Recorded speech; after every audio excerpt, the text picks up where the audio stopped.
Imagine standing in the middle of the Amazon, but not the jungle you know today. No endless green, no tangled vines, just open skies, rivers like silver veins, and the faint echo of drums from cities long erased. What if the world's biggest rainforest was once home to the world's oldest civilization, a network of causeways, plazas, and pyramids, now swallowed whole by time, roots, and silence? Hard to believe, right? This place is so humid that archaeologists lose both their tools and their sanity. It's where socks go to die, and theories go to be reborn. So tonight, dim the lights, set your fan to gentle monsoon, get cozy, and prepare to travel back 10,000 years to a time before the jungle existed at all. Because before the rainforest, there may have been cities, and beneath your feet, a civilization waiting to breathe again. Before explorers ever mapped the Amazon, they assumed it was empty, a green desert. But the jungle wasn't empty. It was full of trees, animals, humidity, and inconveniently buried evidence that people once ruled here. Beneath the canopy lies an older world, one of soil geometry, lost plazas, and silent stone foundations that refuse to stay buried forever. The Amazon, stretching across nearly half of South America,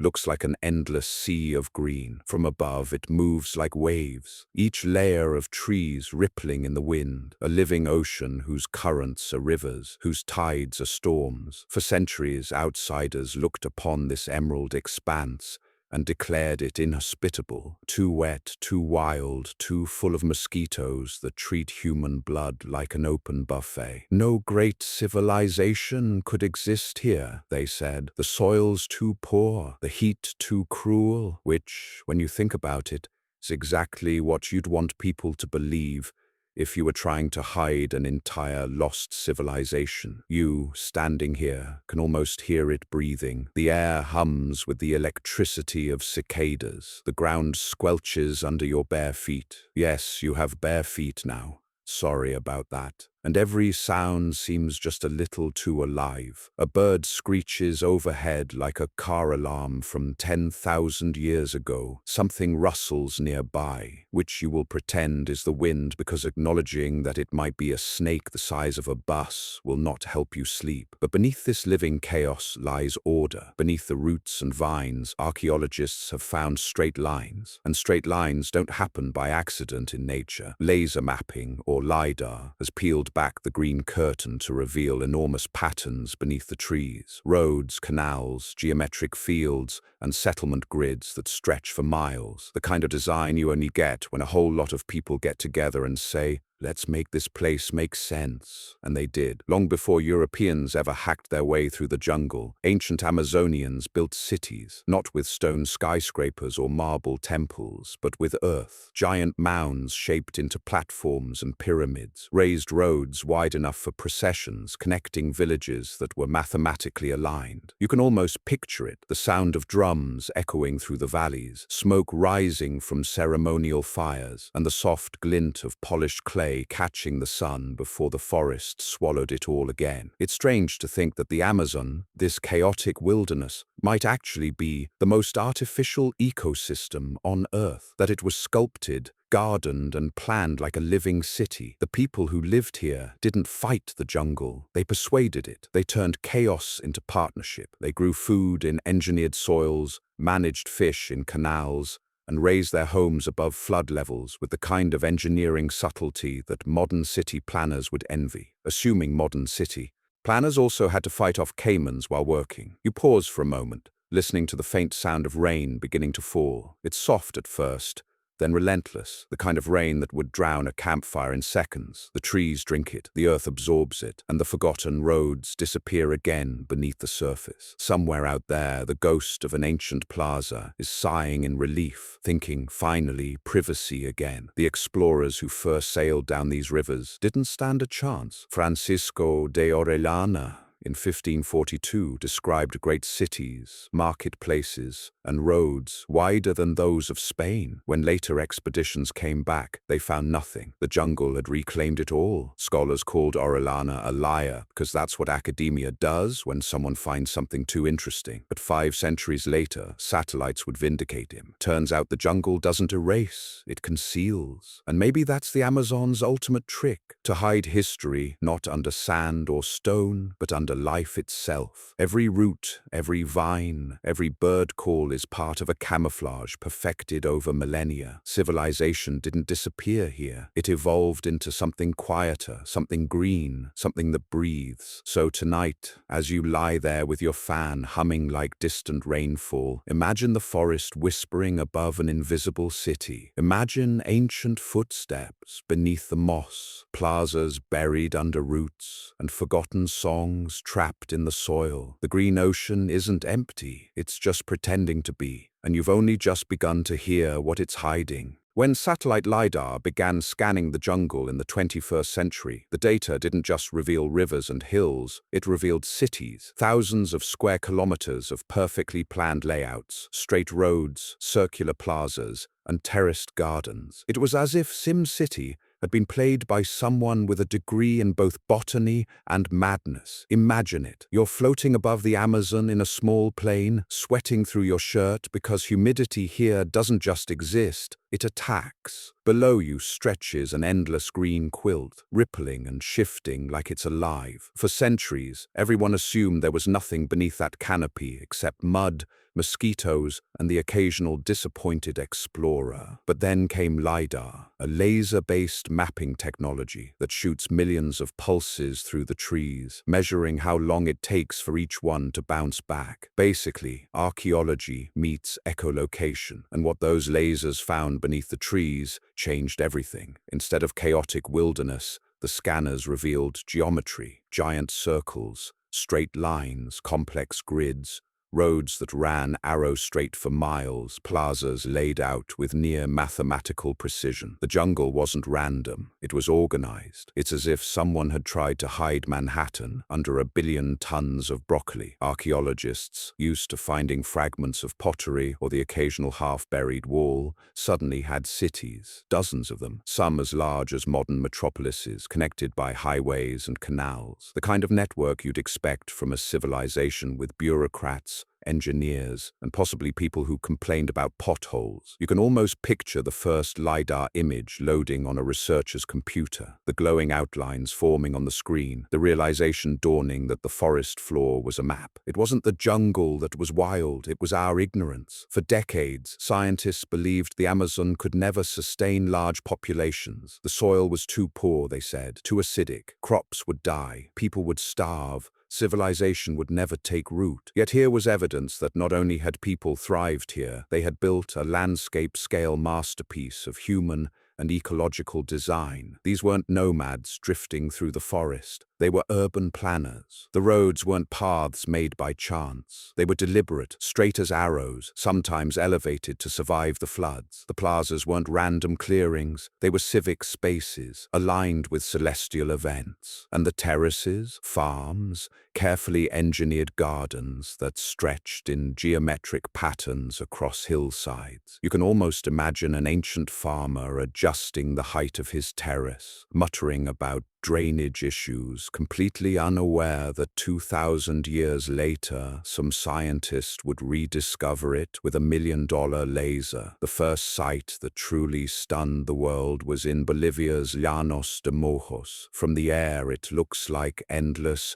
marshland, flat, featureless, the kind of place you'd expect only mosquitoes to gentrify. But the LiDAR scans revealed something else. Vast cities with central mounds, pyramids, and perfectly straight causeways linking settlement to settlement. One site alone covered more than 1,000 football fields. That's right. Before Europeans even knew this continent existed, people here were building projects so big they'd give modern city councils heartburn. You wonder what it must have looked like back then. The roads alive with traders and families, the plazas filled with music and fires, the terraces green with crops of maize and cassava, all of it humming beneath a sky that never slept. And then nature pressed reset. The jungle reclaimed its territory, swallowing the cities whole. Wooden beams rotted, mounds collapsed into humps, roads became roots. Centuries later, all that remained was the illusion of wilderness, a masterpiece hidden under leaves and silence. Today, archaeologists call this discovery a paradigm shift, but what it really is humbling. For centuries, humanity believed civilization could only thrive where the land was gentle, in river valleys, on open plains. The Amazon laughed quietly in the background, saying, "Hold my vine." LiDAR proved that the jungle wasn't a barrier to civilization. It was the civilization. Its people had found a way to merge with nature so completely that they vanished into it. Their roads became rivers, their terraces became forests, their gardens became the Amazon itself. So next time you look at a satellite image of South America, remember, those patches of green aren't empty. They're whispering. Every tree is standing on the ruins of something built by human hands. Every river might once have been a road. And as you drift to sleep tonight, imagine the lasers still scanning, revealing more and more of the hidden world below, the first whispers of cities that refused to stay silent forever. Long before the rainforest, the Amazon was open savanna and gardened landscape, sculpted by human hands. Early inhabitants practiced forest architecture, planting orchards and managing soils so fertile that they still grow food today. The forest, it turns out, might be their greatest monument. Picture this, the Amazon, 10,000 years ago. No endless sea of tangled vines, no claustrophobic canopy blocking the sun. Instead, rolling grasslands dotted with palm groves, fruit trees, and clear, navigable rivers. Birds still screamed like caffeinated toddlers, sure, but between their calls echoed the rhythm of a human-made paradise. Orchards, gardens, and small, carefully curated forests. It wasn't wild, it was designed, and the designers were some of the earliest landscape engineers in history. Archaeologists now call this concept forest architecture. The idea that humans didn't just survive in the Amazon, they created it. They planted clusters of edible species, Brazil nuts, palms, cacao, and guava in specific zones. They shaped ecosystems the way you might arrange furniture in a living room, except their furniture was trees that fed both people and wildlife. You could call it permaculture, or if you're being honest, civilization that actually worked. And the best part, it was subtle. You wouldn't have noticed it if you were standing there, sweating through your ancient loincloth, swatting mosquitoes. You'd see a forest and think, this is nature, but you'd be standing in someone's garden, a garden so vast it stretched for hundreds of kilometers. The people who built it didn't carve monuments of stone. They made a living monument of leaves and roots. You can almost imagine them at work, a family tending a grove of fruit trees by the river, children scattering seeds, women mixing compost and ash into dark soil, men pruning branches with stone blades,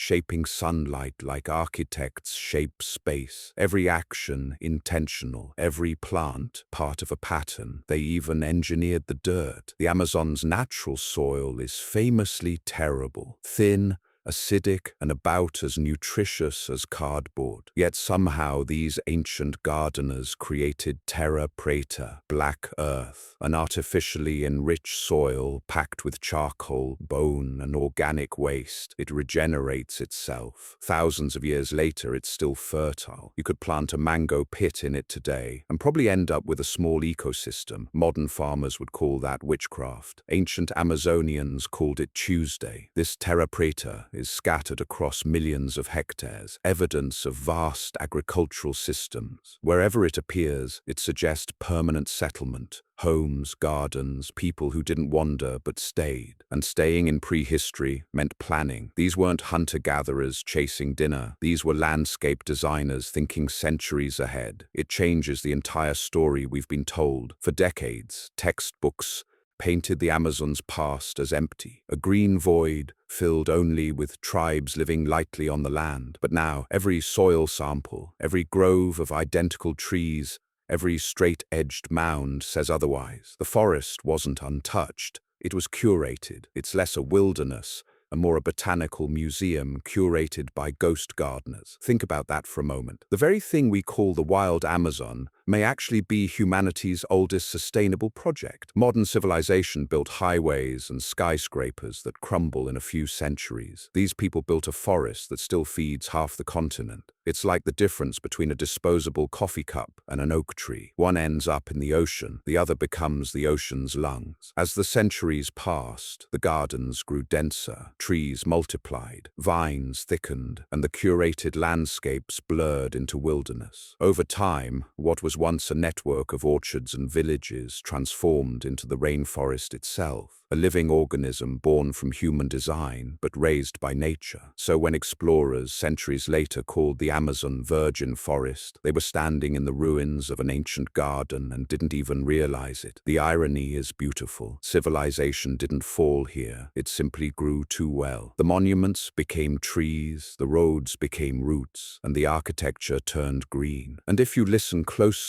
in the rustle of leaves, in the hum of insects, in the sigh of rain against the canopy, you might still hear the gardeners at work. The forest is their cathedral, their memory, their proof that humans once learned not just to build on the earth, but to build with it. Tonight, as you drift off to sleep, imagine yourself standing in that ancient garden, a soft breeze carrying the smell of fruit and rain. The trees around you are not wild, they are wise, and every leaf, every root, every drop of black soil whispers the same truth. The jungle wasn't born wild, it was planted. You scoop up a handful of Amazonian soil. It's black, soft, and alive. This isn't natural, it's engineered. Ancient Amazonians mixed charcoal, bones, and compost to create Terra Preta, soil that regenerates itself. Thousands of years later, it still grows crops. You can't even get your houseplants to live a week. It's hard to overstate how bizarre this stuff is. Most Amazonian soil is famously useless, thin, acidic, and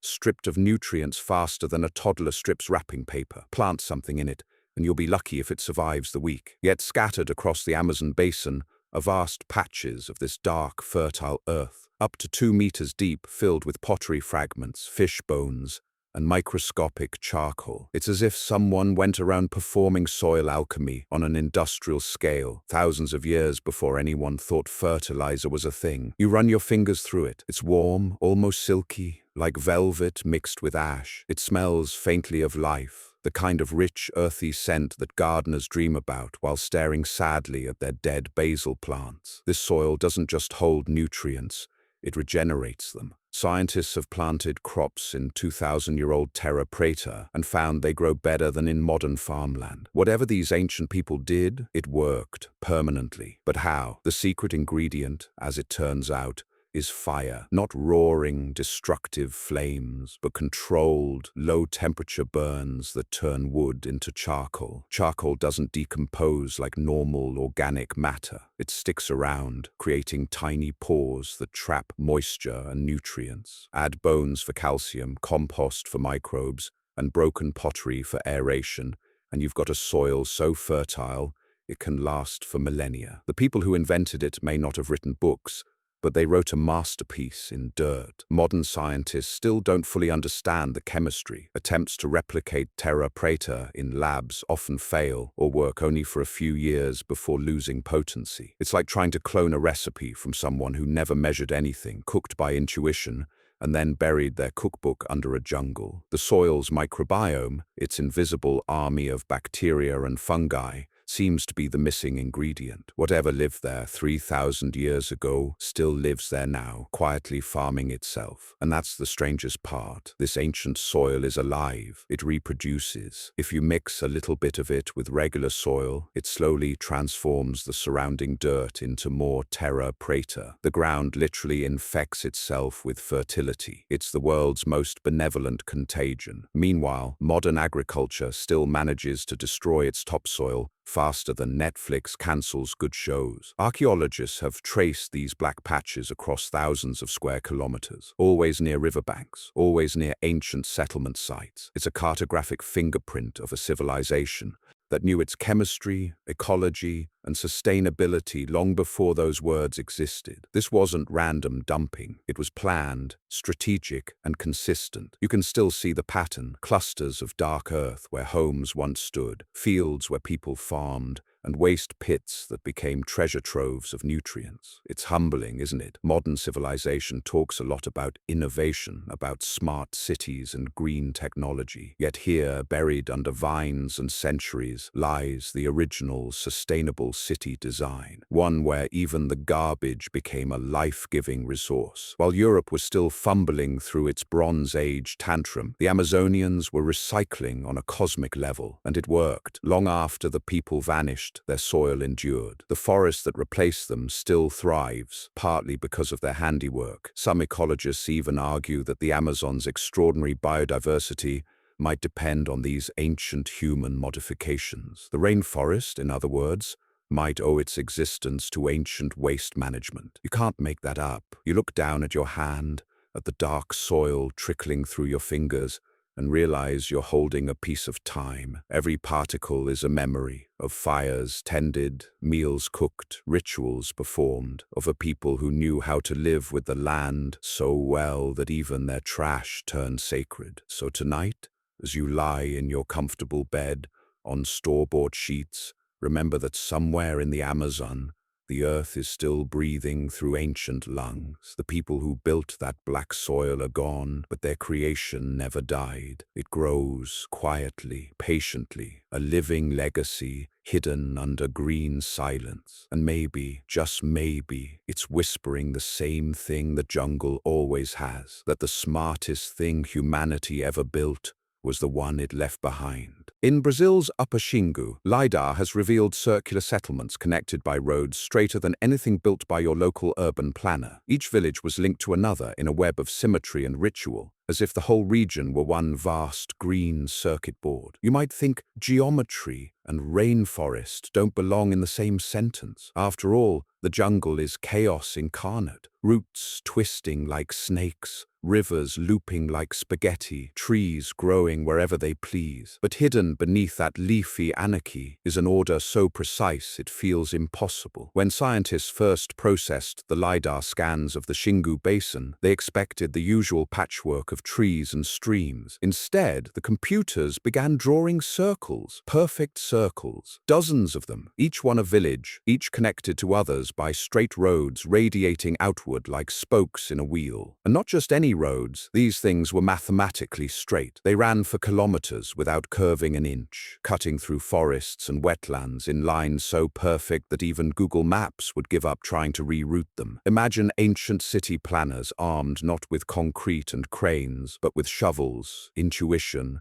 and an impeccable sense of direction, and somehow producing infrastructure that would make modern engineers weep. These circular villages weren't randomly scattered. They were part of a larger network, like a constellation drawn across the jungle. Each settlement had a central plaza, a ceremonial heart, surrounded by evenly spaced houses, all facing inward, all aligned to the same invisible rhythm. You can almost imagine the sound of drums carrying from one plaza to the next, the beat traveling through the canopy like a heartbeat shared by the entire region. Archaeologists now believe the Upper Xingu wasn't just a cluster of villages. It was an urban system. Thousands of people lived here, organized not by chaos but by cosmology. Their towns were shaped according to the stars, their roads pointing towards sacred directions, their plazas hosting rituals that unified distant communities. Every element of their world, architecture, agriculture, religion, was part of one grand design. This wasn't urban sprawl, it was urban harmony. Each settlement existed in balance with its neighbors, separated by zones of managed forest and farmland. When one village expanded, another contracted. It was as if the region itself breathed, a living green metropolis that inhaled and exhaled over centuries. You picture yourself standing in the center of one of these circular plazas. The ground beneath you is flattened clay, dark with age. The air smells of damp leaves and smoke. Around you, wooden houses once stood in a perfect ring, their thatched roofs whispering with the wind. Children once played here, merchants once traded fruit and fish, and priests once marked the seasons with chants that echoed through the forest. Now, all that remains are faint outlines in the soil, geometry carved by ghosts. For centuries, outsiders assumed the Amazon's inhabitants lived in scattered tribes, barely connected to one another. But the Xingu tells a different story, one of coordination, communication, and complexity, a civilization capable of designing entire ecosystems around its social and spiritual needs. The forest wasn't a barrier, it was a blueprint. And perhaps the most poetic part, the design mirrors nature itself. The circular villages resemble termite mounds, ant colonies, and even the branching structure of trees, repeating patterns found throughout biology. The people of the Xingu didn't impose order on the forest, they mimicked it. Their architecture wasn't separate from nature. It was nature, shaped by human hands into perfect harmony. When the Spanish chroniclers first described cities of the jungle, no one believed them. Scholars laughed. "You can't build cities in the Amazon," they said. "The soil's too weak, the humidity too brutal." But the Xingu's geometry proves otherwise. These weren't primitive camps. They were planned metropolises disguised as ecosystems. As night falls, you can almost hear it. The faint echo of feet on clay, the hum of ritual songs carried through the dark. The geometry still lingers, invisible to the eye, but perfectly preserved in the earth, like an ancient operating system running silently beneath the green surface. The city of the Xingu is a reminder that intelligence doesn't always announce itself in marble and steel. Sometimes it hides beneath vines, patient and symmetrical, waiting for someone to notice that the jungle has been speaking in straight lines all along. And maybe, just maybe, the forest didn't swallow these cities. Maybe it became them. You might think ancient Amazonians lived in mud huts, but you'd be wrong. They built ditches, causeways, canals, and fish ponds that stretched for miles. These weren't survival tactics. They were infrastructure. The jungle wasn't fighting them. It was collaborating. If you were to strip away the forest canopy and look down from above, the ancient Amazon would have looked less like wilderness and more like a circuit board. Channels, ponds, and raised roads, all linked in a giant living network. The people who lived here weren't just surviving in the rainforest. They were managing it with a precision that would make a modern civil engineer stare into their CAD software and weep softly. These weren't small projects. Across the Bolivian and Brazilian lowlands, archaeologists have mapped tens of thousands of earthworks, not random ditches, but deliberate hydrological systems that controlled floods, directed water for irrigation, and even supported aquaculture. When the rains came, these canals filled, connecting fish ponds and reservoirs into a controlled ecosystem. When the dry season returned, the water drained away, but the fish stayed, waiting for the next flood. It wasn't farming or fishing, it was both, seamlessly merged into one intelligent design. You stand there, ankle deep in soft mud, and the scale of it hits you. The canals stretch out like veins, glinting in the filtered light. The air hums with insects. The faint splash of fish echoes from somewhere unseen. Everything around you seems chaotic, but beneath it is order, an ancient algorithm of water, soil, and life. These engineers didn't just build in harmony with the jungle, they used it as a collaborator. They understood that the rainforest's greatest power was its unpredictability, and instead of trying to conquer it, they choreographed it. During floods, the canals became highways. During droughts, they became reservoirs. The earth itself was reshaped into a machine that never stopped working, powered not by fuel or electricity, but by rain and gravity. Even their roads were part of this ecosystem. Elevated causeways connected villages across swampy terrain, allowing travel during flood season. Some of these raised roads ran arrow straight for miles, linking entire regions together. You could walk across them barefoot without ever sinking into the mud, though the mosquitoes would still ensure your suffering remained historically accurate. The deeper archaeologists dig, the clearer the picture becomes. These weren't isolated tribes scraping by. They were master planners operating on a continental scale. In the Llanos de Mojos alone, they created tens of thousands of artificial islands, mounds of earth lifted above floodwaters, topped with homes, gardens, and ceremonial centers. When the floods came, the islands turned into shimmering archipelagos. When the water receded, they became fields again. It was an entire civilization built on seasonal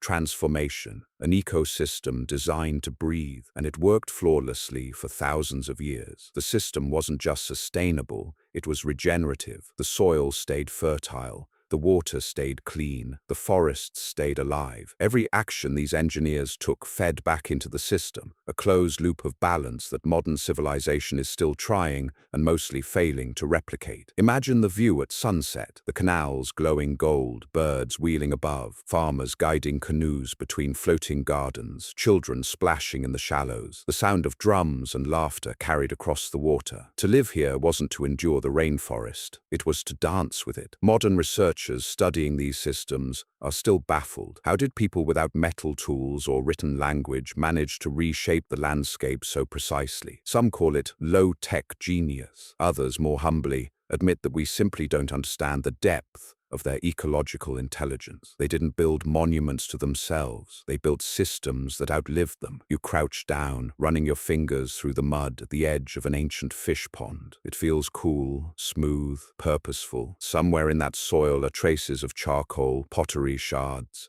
and the bones of fish farmed centuries before you were born. And above you, the jungle hums, not as a conqueror of ruins, but as their guardian. The Amazonians didn't leave behind towering pyramids or written chronicles. What they built was subtler, and in many ways, more enduring. They turned a hostile landscape into a self-regulating masterpiece, a civilization that didn't just coexist with nature, but became part of its operating system. So as you close your eyes tonight, imagine the rainforest, not as wild and untamed, but as the world's oldest engineering project still running perfectly, humming quietly under the green canopy, its creators long gone, its blueprints written in water, mud, and patience. Archaeologists once joked that the Amazon has no ruins. Then drones found mile-long avenues lined with earthworks so straight they could shame Roman surveyors. The cities were not random. They were planned with mathematics and astronomical precision. It's a strange thought. The Amazon, that untamed chaos of roots and rivers, hiding one of the most organized urban networks in human prehistory. For centuries, the rainforest seemed allergic to straight lines. Trees leaned, rivers meandered, nothing behaved geometrically. Yet when scientists started mapping the forest floor with drones and LiDAR, what appeared beneath the canopy was not wilderness but symmetry, a grid so deliberate, so precise that even modern city planners might look at it and whisper, "Okay, that's impressive." The first hints came from a region called the Acre State in western Brazil. From the air,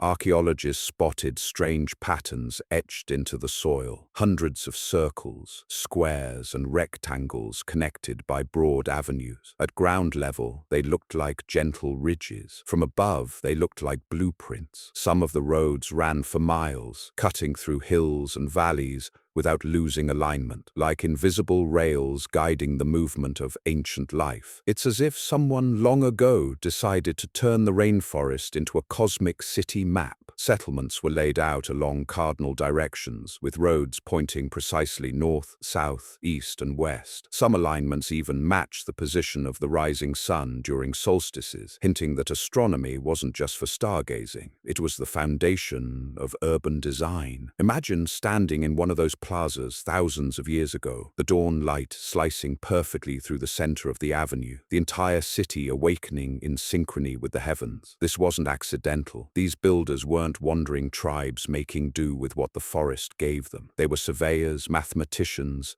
and astronomers, measuring and aligning their settlements with tools we've yet to fully understand. The precision is eerie. Roads 50 meters wide, raised embankments stretching for kilometers, round plazas placed at calculated distances. It's urban planning, not in stone, but in soil. And here's the kicker. These cities were connected. Across hundreds of kilometers, similar layouts repeat, villages spaced like nodes in a network, each linked to another by perfectly straight causeways. Some were ceremonial, others practical, all part of a vast communication system hidden beneath the trees. Picture it, processions moving along the main roads, traders hauling goods, children running barefoot down perfectly level paths, while parrots scream overhead. The jungle wasn't a maze, it was a motherboard. To early European explorers, the idea of cities here was absurd. When they sailed down the Amazon in the 1500s, they described vast settlements, grand roads,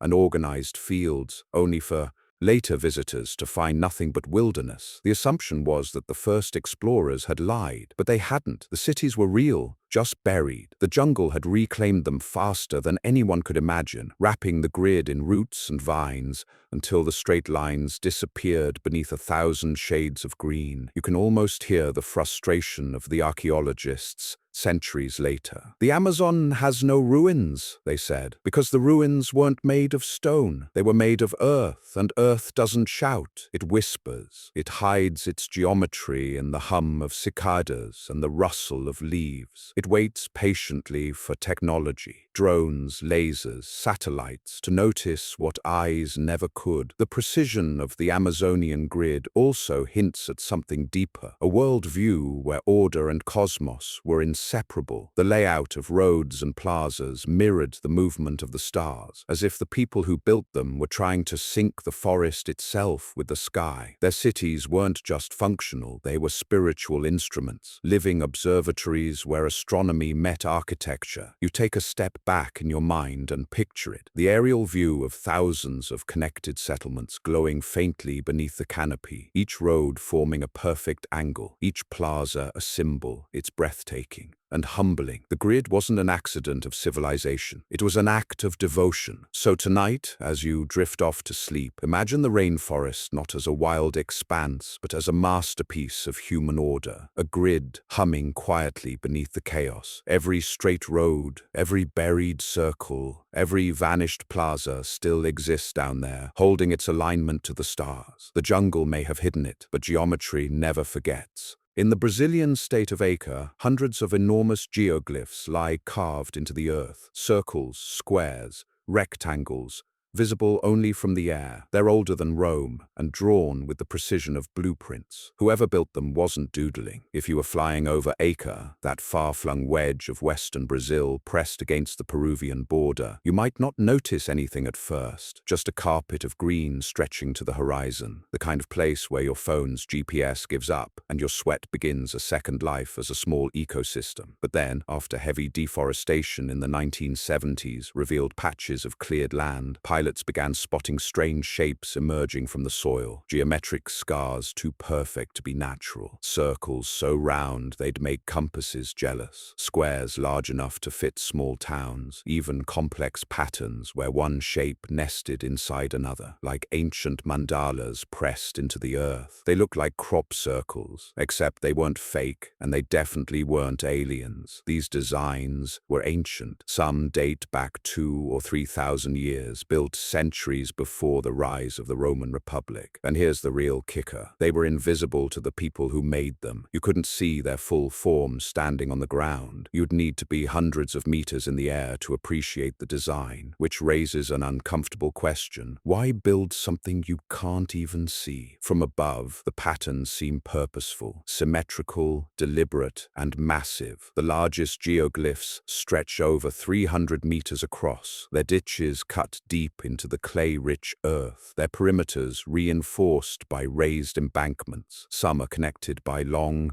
straight causeways, suggesting the builders didn't just carve shapes, they built entire complexes. Imagine an ancient engineer standing in the humid air, directing workers with wooden tools, marking the corners with ropes, counting paces to ensure every angle aligned perfectly. No rulers, no GPS, no lasers, just mathematics done by foot and intuition. At first, archaeologists assumed they were forts, defensive outposts protecting early tribes. But there's a problem. No walls, no weapons, no signs of warfare. Instead, they found pottery, charcoal, and traces of communal fires. The earthworks weren't built for defense. They were built for ceremony. These were gathering places, sanctuaries and calendars. Landscapes turned into ritual instruments. When the solstice sun rose, it would cast shadows through certain ditches or illuminate central openings, marking the passage of seasons. These weren't walls, they were clocks. Standing in the middle of one,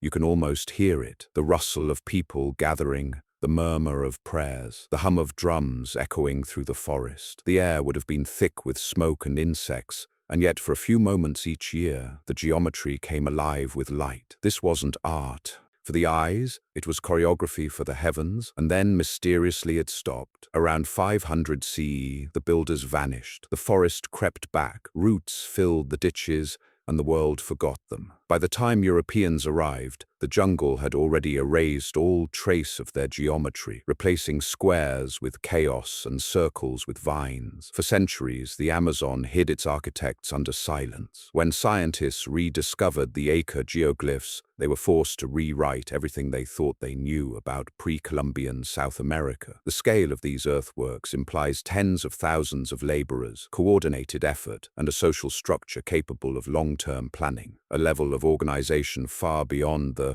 small nomadic tribes myth that dominated history books. Whoever built these shapes didn't just survive in the Amazon, they thrived there, turning mud and mathematics into meaning. What's more, these designs aren't random. Many of the shapes align to each other, connected by invisible lines, suggesting a grander regional plan. Some even mirror constellations visible in the night sky, hinting that the entire landscape might have been a reflection of the heavens above. In other words, Acre wasn't just architecture, it was cosmology carved in clay. And yet we don't even know the name of the people who made it. Their language, culture, and stories have all dissolved into the forest, leaving only geometry as their final word. It's the kind of mystery that humbles you. The builders didn't leave monuments of gold or temples of stone. They left the earth itself rearranged, as if whispering, "We were here, we mattered, and the forest remembers." As night falls over Acre, the outlines of those circles disappear into the dark, the jungle reclaiming its quiet dominion. But high above, in the glow of satellite images and LiDAR scans, their shapes light up again, glowing ghosts of design, proof that even the deepest forest was once measured, mapped, and mastered by forgotten hands. So tonight, as you drift off to sleep, imagine standing in one of those ancient circles, moonlight filtering through the trees, fireflies pulsing along the ditch, the scent of wet soil thick in the air. Somewhere beneath your feet, the architects of Acre are still there, not in body but in blueprint, their geometry written into the bones of the jungle itself. Textbooks long claimed that tropical soils couldn't sustain large populations, too poor, too acidic. Yet evidence now shows societies of millions thrived here. It's as if the Amazon itself trolled every assumption archaeologists made. For most of modern history, the Amazon was written off as a biological madhouse. Lush, yes, but hostile. A place for jaguars, not people. Scientists insisted that no civilization could ever rise here. The logic seemed solid. The soil was too thin, washed clean by constant rain, stripped of nutrients. You could grow crops for a few years, maybe, and then the land would give up, exhausted. It was an ecosystem meant for trees, not towns, and for centuries everyone believed it. But the jungle had a secret, and like all good secrets, it waited patiently to embarrass everyone who thought they understood it. When LiDAR mapping and soil sampling began to reveal the full extent of ancient human modification, Terra, Preta, canal systems, causeways, orchards and cities linked by roads, archaeologists were forced to confront a nightmare scenario. They'd been wrong for decades. The Amazon wasn't a pristine wilderness. It was a garden, one that had once fed millions. The more they dug, the worse it got. Sites like the Xingu and the Llanos de Mojos revealed settlement networks stretching for hundreds of kilometers, villages arranged in patterns, ceremonial centers, engineered wetlands, and fields of black earth still fertile after 2 millennia. Everywhere they looked, they found evidence of human design. Everywhere except the textbooks. And yet, even standing knee-deep in proof, some scientists still resisted. Impossible, they said. No civilization could survive here. To which the forest seemed to reply, through LiDAR scans, satellite images, and stubborn reality. Oh really? The numbers don't lie. By some estimates, up to 10 million people may have lived across the Amazon basin before European contact. That's roughly the population of ancient Greece, spread across a land modern scholars once dismissed as uninhabitable. They farmed, traded, and built vast social systems without metal tools, beasts of burden, or writing. And somehow they made it work. Their secret wasn't domination. It was adaptation. They didn't clear the jungle, they tuned it. Instead of planting single crops in vast fields, they practiced agroforestry, weaving edible plants, fruit trees, and medicinal herbs into layered gardens that mimicked natural ecosystems. Their food system wasn't static rows, it was a living symphony. Every layer of the forest, from canopy to soil, produced something edible, useful, or sacred. It wasn't agriculture, it was art. You can imagine walking through one of these ancient landscapes. No plowed fields, no fences, just a cathedral of green where every plant has a purpose. Cassava roots in the dark soil, peach palms heavy with fruit, vanilla vines wrapping around trunks like fragrant ribbons, and above it all, parrots squawking indignantly, possibly complaining about zoning laws. This system made them unstoppable. While other civilizations exhausted their land, the Amazonians enriched theirs. The more they farmed, the more fertile the soil became. Their waste fed the forest, their forest fed them. A perfect feedback loop of sustainability, one that puts modern industrial farming to shame. But then came the 1500s. European explorers arrived, bringing steel, horses, and, most devastatingly, disease. Within decades, the thriving civilizations of the Amazon collapsed. Smallpox, measles, and influenza did what centuries of jungle never could. Populations plummeted by 90%. Villages were abandoned. Gardens overgrew. Roads vanished beneath vines. Within a century, the jungle reclaimed everything. By the time later expeditions arrived, all they saw was wilderness. The forest had erased the evidence so completely that it fooled the world. The survivors, scattered and broken, lived as small tribes, and the myth of the empty Amazon was born. What's extraordinary is how completely nature and culture merged here. Unlike other fallen civilizations that left behind stone ruins, the Amazonian cities became the ecosystem that replaced them. Their fields grew into forests, their canals became rivers, their orchards became wild groves. What scholars mistook for untouched nature was, in truth, humanity's greatest ecological masterpiece. You lie back, imagining it, a civilization that shouldn't exist, thriving in a place that shouldn't sustain life. Roads and gardens hidden under the canopy, ancient soil still breathing with invisible microbes, the ghosts of farmers and engineers woven into the roots of the trees. The forest didn't destroy them, it is them, and maybe that's the real joke. For centuries,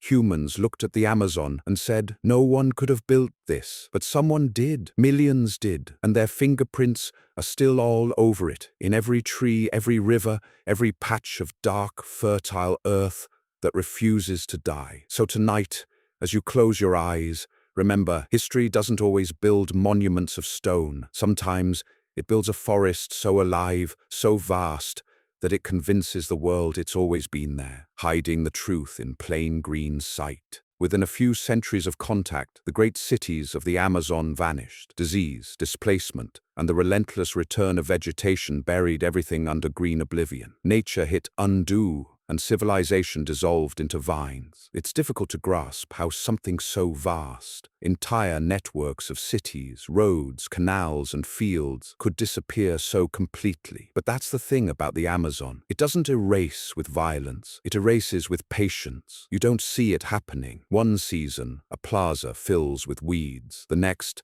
saplings root through its clay. A few decades later, a forest stands where children once played. A century after that, even the forest forgets there was ever anything else. When the Europeans arrived, the Amazon was alive with sound, the voices of millions, the crackle of fires, the hum of cultivation. Then came silence, smallpox, measles, influenza, invisible armies that arrived long before missionaries or muskets. They spread faster than the rivers themselves, carried by contact, trade, and tragedy. Villages fell empty overnight. Farmers died in their gardens, families in their hammocks, priests at their altars. Within a few decades, the people who had engineered the greatest green civilization on Earth were gone, and nature didn't wait. The rainforest, always eager for real estate, rushed in to reclaim what humans had built. The wooden beams of houses softened, collapsed, and rotted into the soil. The raised roads, those perfect straight lines carved through miles of jungle, were smothered by grass and vines. Flood canals filled with sediment and became swamps. Orchards turned feral. Palm trees grew where plazas had been. The forest didn't destroy these cities in anger. It simply resumed its rhythm, as if the human experiment had been a brief pause in its breathing. You stand in one of those forgotten plazas now. The air is thick, the ground soft. You wouldn't know it, but your feet are standing on layers of history. Terra, Preta soil, mixed with pottery shards and ashes, the compost of a vanished civilization. The jungle hums around you, indifferent and eternal. A vine tightens around a buried stone,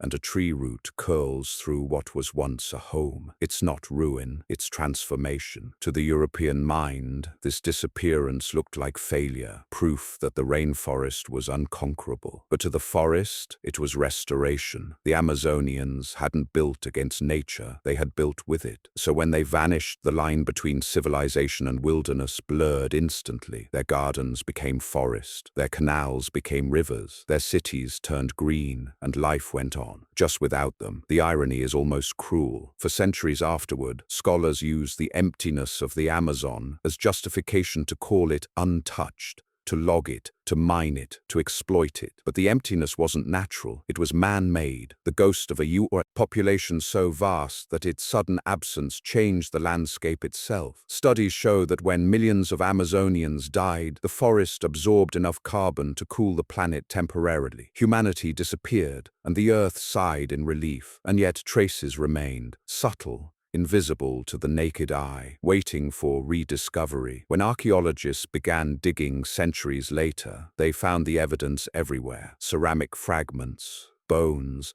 the fingerprints of vanished architects pressed into the clay. Even the trees carried clues. Many wild forests turned out to be orchards planted by long-dead farmers. Groves of cacao, acai, and Brazil nut trees arranged in patterns too deliberate to be natural. The jungle, it turns out, was still gardening itself. The vanishing wasn't the end of a civilization. It was its metamorphosis. The people disappeared, but their design endured, woven into the DNA of the forest. Every tree that grows in a pattern, every stretch of rich black soil, every raised mound that resists erosion is a remnant of them. Their greatest achievement wasn't a city or a monument, it was invisibility. They built a world that could survive their absence. You close your eyes and listen. Beneath the chorus of insects and the slow drip of rain, you can almost hear it. The faint echo of voices, the rhythm of footsteps on clay, the distant laughter of a people who once made the jungle bloom. They're gone now, but not lost. The forest remembers everything. So tonight, as you fall asleep, think about that. How the Amazon didn't just swallow a civilization, it became one. The cities may have vanished, but their pulse still beats under every root and river. Nature didn't erase them out of spite, it absorbed them out of love. Every tree in the modern Amazon may stand on a forgotten plaza, a temple, or a field. The rainforest isn't just nature, it's an ecosystem built atop the compost of human dreams. You're literally walking on ancient real estate. You look around and the forest feels endless. Vines hanging like curtains, trees rising like cathedrals, roots so wide you could live inside them. It's easy to believe this has always been here, an eternal wilderness untouched by human hands. But beneath your feet lies another world, an older, quieter one, where people lived, built, prayed, and died long before the first European ship ever crossed the Atlantic. Every leaf you see is a page growing over history. Every root is an archivist curling around artifacts and secrets too patient to be forgotten. The ground here is deceptive. It looks like dirt, but it's layered. 1,000 years of habitation compressed into soil. Archaeologists dig a few inches and find pottery shards, bones, and fragments of charcoal. They find fish hooks made from bone, beads carved from shells carried hundreds of miles inland, and faint circular outlines of ancient homes. What looks like wilderness is, in truth, a palimpsest, an overwritten manuscript where civilization and nature share the same page. And the most most haunting part? The forest didn't erase that civilization. It grew from it. Everywhere scientists look, they find evidence that the forest's composition, its very mix of trees and plants, was shaped by human hands. Clusters of fruit-bearing trees like Brazil nuts, palms, and cacao don't appear randomly. They grow where people once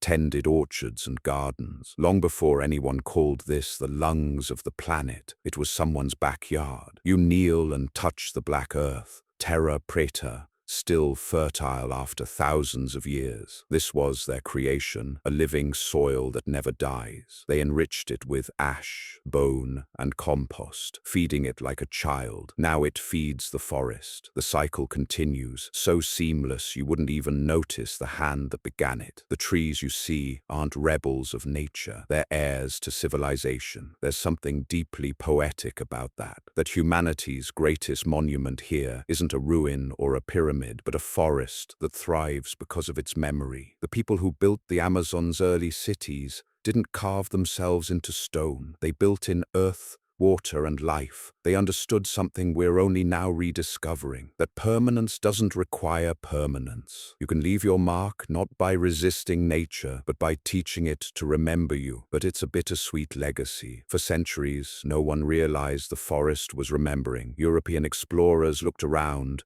and saw emptiness, not memory. They saw untouched paradise and congratulated themselves for discovering it, unaware that every towering saber tree, every fruit-laden grove was planted by the ghosts of a million farmers. The greatest trick the forest ever pulled was convincing the world that it was wild. You can almost imagine the scene centuries ago, a clearing filled with houses and laughter, smoke rising from cook fires, the smell of cassava roasting in the air. Then slowly the laughter fades, the jungle takes over, vines creeping through doorways, roots splitting the clay floors, parrots nesting where children once slept. Generations pass, and what was once home becomes myth. But the forest remembers. It holds on to everything, not with monuments or ruins, but with roots and leaves. Every tree growing from a plaza carries the memory of the people who built it. Every patch of fertile soil whispers of those who fed it. It's not a graveyard, it's a resurrection. The irony is staggering. The same world that erased their cities now preserves them. The forest protects what's buried beneath it, like a vast green library storing the DNA of human history. Every rainfall writes another page, every fallen leaf adds another layer, and deep below,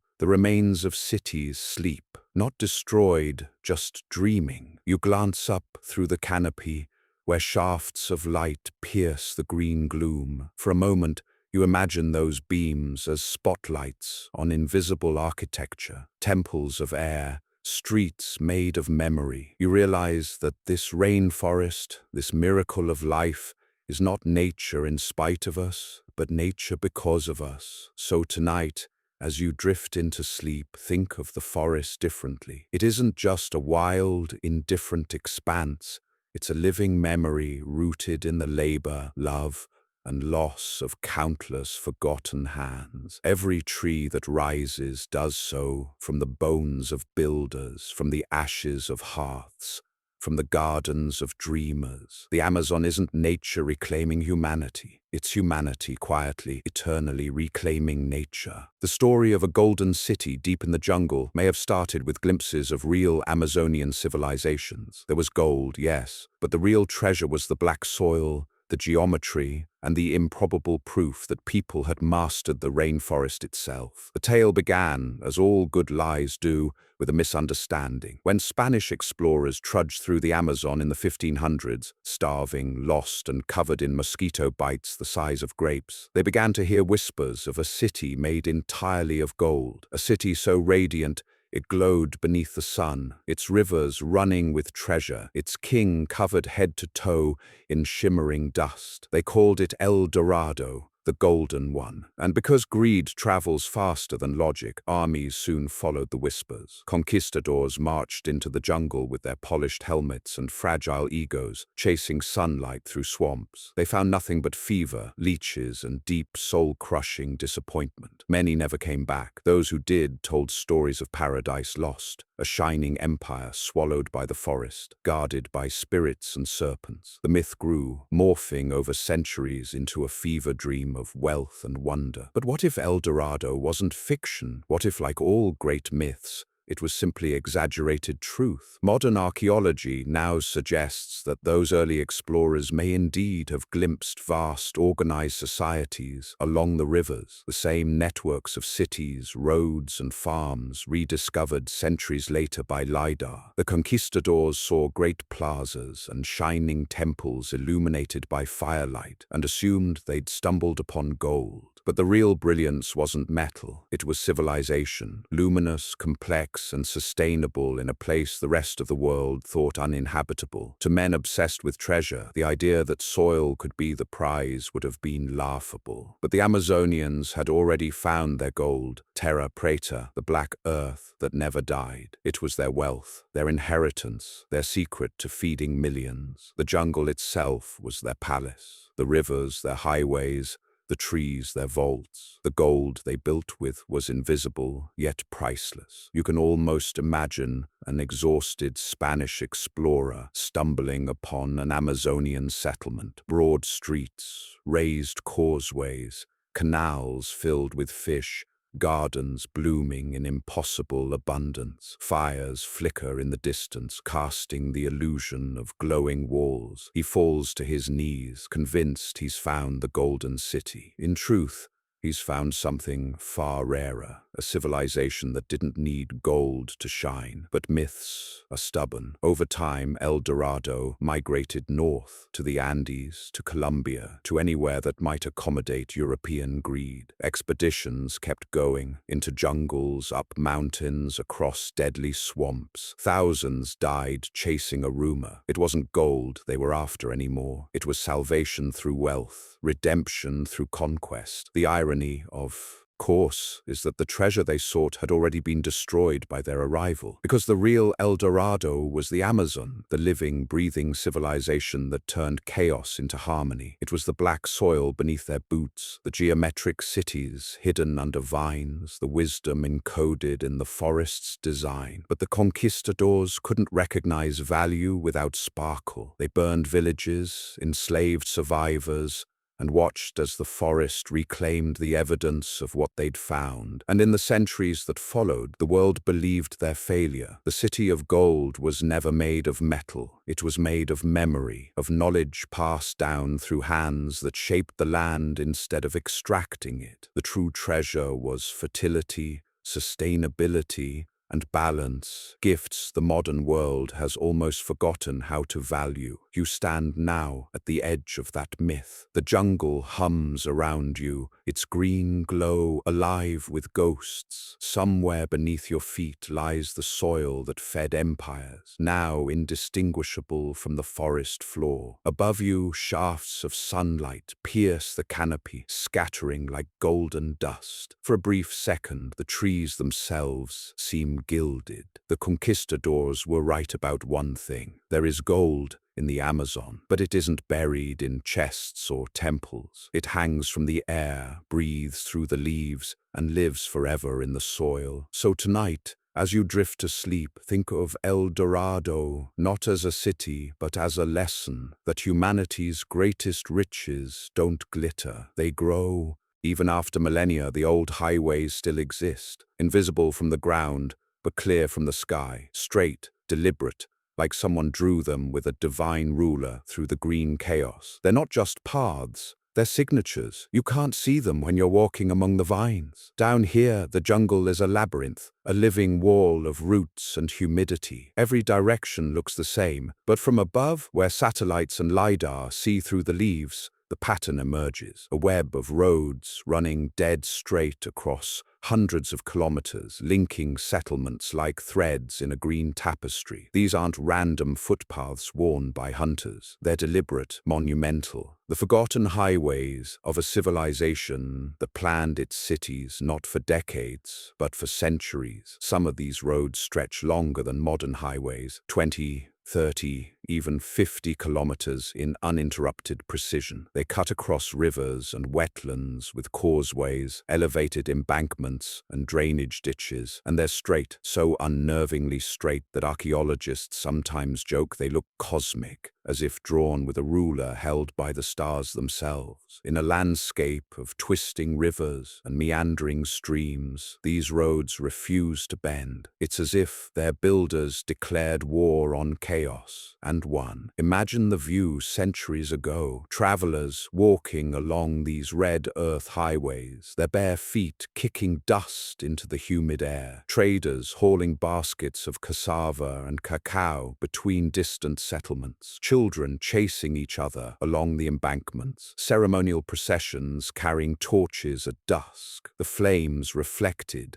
in the mirrored pools of the floodplain. These weren't just routes, they were lifelines. They connected cities, rituals, and stories. And then the forest came back, slowly, gently, relentlessly. Vines coiled around the embankments, tree roots broke through the clay, and the roads vanished under green oblivion. For centuries, the jungle seemed to erase them, but it didn't. It only hid them, and remarkably, the soil beneath remained intact. The roads endured, sleeping beneath the forest floor, waiting for us to rediscover them with our little flying robots and laser scanners. When archaeologists first mapped these networks, they couldn't believe the scale. The roads formed grids, radiating from central plazas like spokes on a wheel. Each intersection marked a settlement. Each road pointed to something meaningful: rivers, mountains, or celestial alignments. The entire system seemed to have purpose, even poetry. The geometry was so perfect that it hinted at a world view where order wasn't imposed upon nature but woven into it. Some of these roads were designed to survive the Amazon's seasonal flooding. Their embankments lifted travelers above the water level, turning into elevated walkways during the wet months. When the floods receded, they became trade routes again. Others acted as levees, redirecting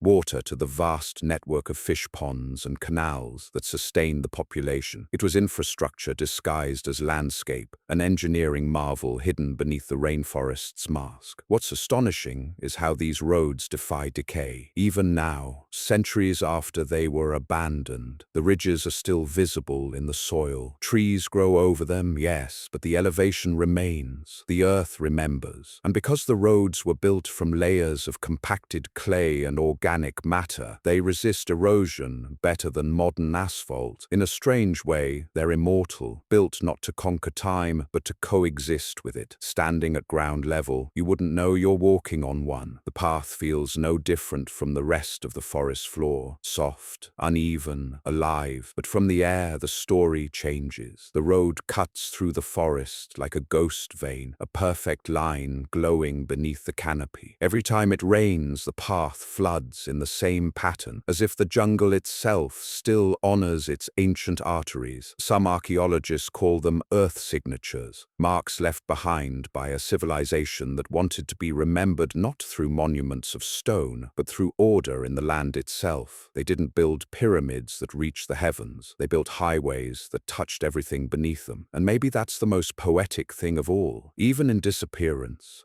the Amazonians left a map, not for explorers or conquerors, but for the forest itself, a reminder that civilization and nature once worked in perfect alignment, walking side by side along roads that refused to die. As the night deepens and you picture those invisible highways beneath the trees, think of how fragile yet enduring humanity's imprint can be. The forest grew over them, but it never erased them. The roots may have claimed the surface, but the soil still remembers the lines. These are not ruins of conquest, but footprints of harmony. Humanity's quiet declaration that once, for a brief, shining moment, we built roads through paradise, and paradise let them stay. Beneath certain mounds lie remnants of wooden structures, likely ceremonial centers now devoured by the earth. No gold, no stone idols, just the haunting symmetry of foundations whispering, "We were here." The Amazon has always been a magician. It hides its secrets, not with walls, but with roots. Unlike the towering pyramids of Egypt or the marble temples of Greece, the great sanctuaries of the rainforest weren't built to defy nature. They were built to return to it. The civilizations of the Amazon raised their temples not from stone, but from wood, clay, and earth, materials that, over time, didn't crumble but vanished. All that remains are faint mounds and geometric traces in the soil, visible only from the air or through LiDAR's invisible gaze. Yet in those outlines, the echoes of ceremony still linger. You stand at the center of one such mound, surrounded by trees older than memory. The air hums with the low thrum of insects. Beneath your feet, the ground feels strange, slightly raised, slightly hollow, like the ghost of a building trying to exhale. Once, this was a place of ritual. Fires burned here, drums echoed through the humid air. Generations gathered beneath wooden beams and thatched roofs, celebrating harvests, honoring ancestors, and whispering to the spirits of the forest. These temples weren't meant to last forever. Their builders knew that wood rots, clay softens, and rain eventually wins. But perhaps that was the point. In the Amazonian worldview, permanence wasn't power. Renewal was. To build something that decayed and fed the forest was to ensure that life never stopped moving. The temples didn't die. They simply transformed, their beams becoming soil, their ashes nourishing roots, their sacred spaces reborn as jungle. To archaeologists, these mounds may look unassuming. A few centimeters of elevation, a scatter of post holes, the ghostly outline of what used to be. But to the people who built them, they were cosmic centers. Some align perfectly with celestial events, the rising sun during the solstice, the setting moon during the flood season. Others face rivers or mountains, sacred directions in a landscape alive with meaning. The entire temple network formed a spiritual map, not of the heavens, but of harmony between earth, sky, and water. You can almost picture it, a great wooden hall, open to the air, its pillars carved with symbols of animals and gods, its walls lined with offerings. Torches flicker, casting golden light on faces painted with ochre and charcoal. In the center, priests chant to the rhythm of drums, while children scatter flower petals on the ground. Outside, the night glows with fireflies. It's not grandeur they seek, it's connection. The temple isn't separate from the forest. It is the forest, momentarily shaped into prayer. And when the ceremony ends, time begins its quiet reclamation. The beams darken, soften, and sink. Rain seeps into the clay. Termites begin their slow feast. Within decades, the structure dissolves into the soil, leaving behind only its shape, a perfect circle or square pressed into memory. From the sky, centuries later, archaeologists will find the outline and marvel at its precision. But standing there, in the thick of it, all you see is green. It's humbling, really. The great temples of the Amazon never asked to be remembered. They didn't reach for eternity like stone monuments in distant deserts. They returned themselves to the cycle, trusting the forest to keep their story alive. And it did. Just differently. The trees that now stand where the wooden pillars once rose are the new guardians of that sacred geometry. Every leaf that falls adds another layer to the temple floor. Every vine that climbs upward is another prayer reaching toward the sky. The jungle didn't destroy these temples, it became them. The wind that moves through the branches is the same that once carried the sound of chants. The roots that twist through the earth follow the same lines that once marked sacred walls. The forest remembers everything, it just speaks in a quieter language now. So tonight, as you drift off, imagine standing within one of those invisible sanctuaries. No roof, no walls, only the endless ceiling of stars above and the soft breathing of the forest below. The temple has vanished, but its rhythm remains. The jungle still hums with prayer, still holds the geometry of devotion in its bones. Nothing is gone. It's simply changed shape, from wood to root, from song to silence, from structure to soul. These ancient societies lived by water, not just for drinking, but for designing. Their canals shaped cities, irrigated crops, and connected settlements. The Amazon was less a jungle and more a watery superhighway. If you were to peel back the jungle canopy and look from above, you'd see it, a vast network of rivers, tributaries, lagoons, and hand-dug canals forming a shimmering web across the basin. To the untrained eye, it looks like chaos, a flooded wilderness too wild to tame. But to the people who lived here thousands of years ago, it was order itself. The rivers weren't obstacles, they were blueprints. The civilizations of the Amazon didn't just settle by the rivers, they engineered with them. The waterways were their streets, their highways, their marketplaces, and their defense systems all in one. Canoes glided where we now imagine roads. Villages blossomed on high terraces, perfectly placed to avoid floods, yet close enough to draw from the lifeblood of the water. Fields stretched between canals, turning floodplains into gardens that fed entire regions. When the rains came, the rivers rose, filling the canals and fish ponds. During the dry season, the waters receded, leaving rich, fertile soil behind, ready to plant. It was agriculture by rhythm, not resistance. The people didn't fight the floods, they choreographed them. It's the kind of ecological genius modern urban planners could only dream of. You can almost imagine standing on the bank of one of these sacred waterways thousands of years ago. The air is thick and humming with life. The smell of wet clay and smoked fish drifts over the water. Children paddle by in hollowed-out tree canoes, laughing as they chase schools of shimmering fish. Merchants trade baskets of fruit and ceramic pots from boat to boat. The rivers pulse with activity, each bend alive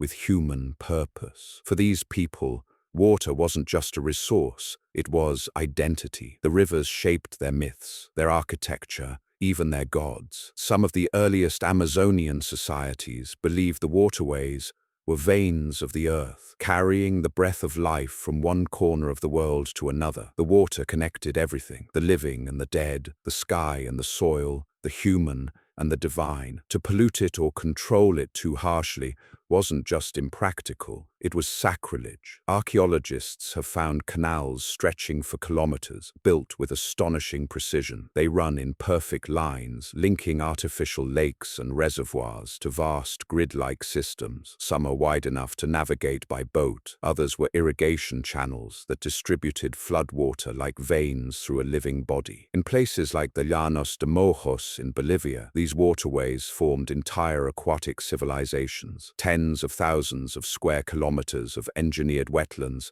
that supported hundreds of thousands of people. And here's the miracle. These systems worked for centuries without exhausting the land. The water didn't erode or poison. It healed. The canals were designed to let silt settle, creating fertile black mud that regenerated the soil naturally. Fish bred in the ponds year after year, ensuring a constant food supply. It wasn't industrial farming, it was symbiosis. When Europeans finally stumbled into this world, they misunderstood everything. To them, rivers were barriers, something to cross or conquer. To the Amazonians, they were the foundation of civilization. The Spanish saw the floods and thought chaos. The Amazonians saw calendar. Even today, the ancient canals remain faintly visible from space, especially during the dry season when the patterns emerge like veins on the Earth's skin. The forest has reclaimed them, but their geometry persists. Gentle depressions, unnatural curves, perfectly straight lines cutting through miles of greenery. It's the ghost of a hydraulic empire still holding its breath beneath the trees. It's humbling to think that these people managed to thrive in one of the world's most unpredictable environments not by conquering it, but by listening to it. They didn't dam the water or drain it. They invited it in, shaped their world around its moods, its tides, its silences. You close your eyes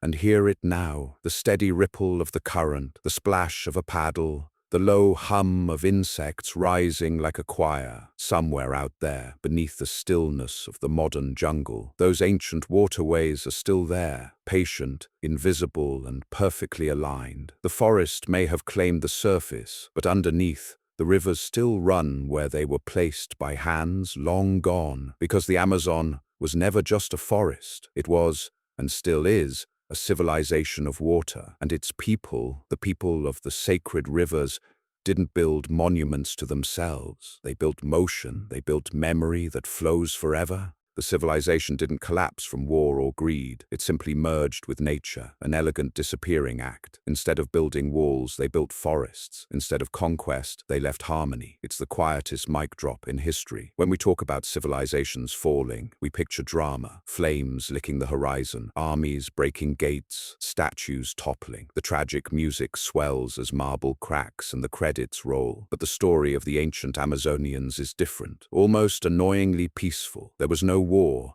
no rebellion, no dramatic last stand. Instead, it was as if an entire civilization stood up one morning, looked at the jungle and said, "You know what?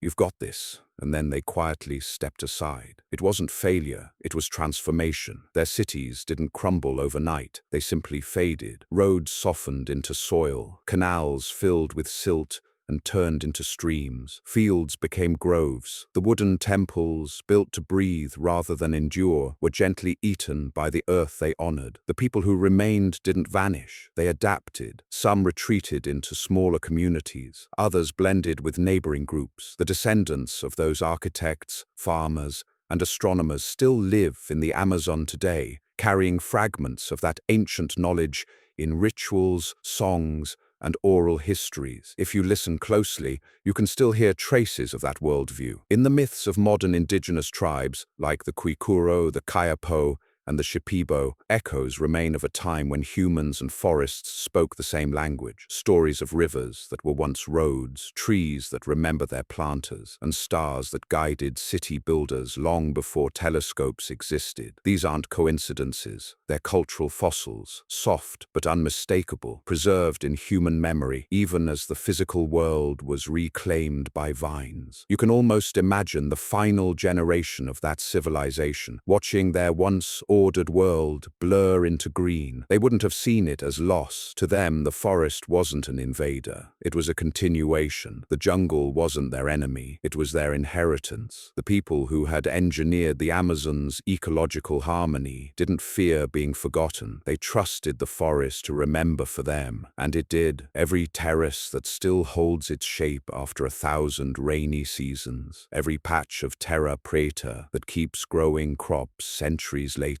Every geometric mound, visible only from the air, all of it is the forest speaking their name over and over through root and rain. Their disappearance wasn't erasure, it was assimilation, a kind of ecological transcendence. Compare that to how most civilizations go out, with smog, famine, or some poorly timed empire-wide tax policy. The Amazonians did the opposite. Their collapse left the world healthier. Their greatest monument is a rainforest so fertile, so alive, that it feeds half the planet's oxygen supply today. Their architecture is still standing. It just happens to have leaves. It's hard not to see a moral in that. While other societies built towers to reach the heavens, the Amazonians built systems that return to the earth. While empires elsewhere were busy immortalizing themselves in stone, they quietly perfected the art of vanishing, of leaving behind something living instead of something dead. Their legacy wasn't carved in rock. It was written in photosynthesis. Modern science calls it ecological engineering, but maybe it's something simpler: wisdom. They understood that permanence doesn't come from resistance,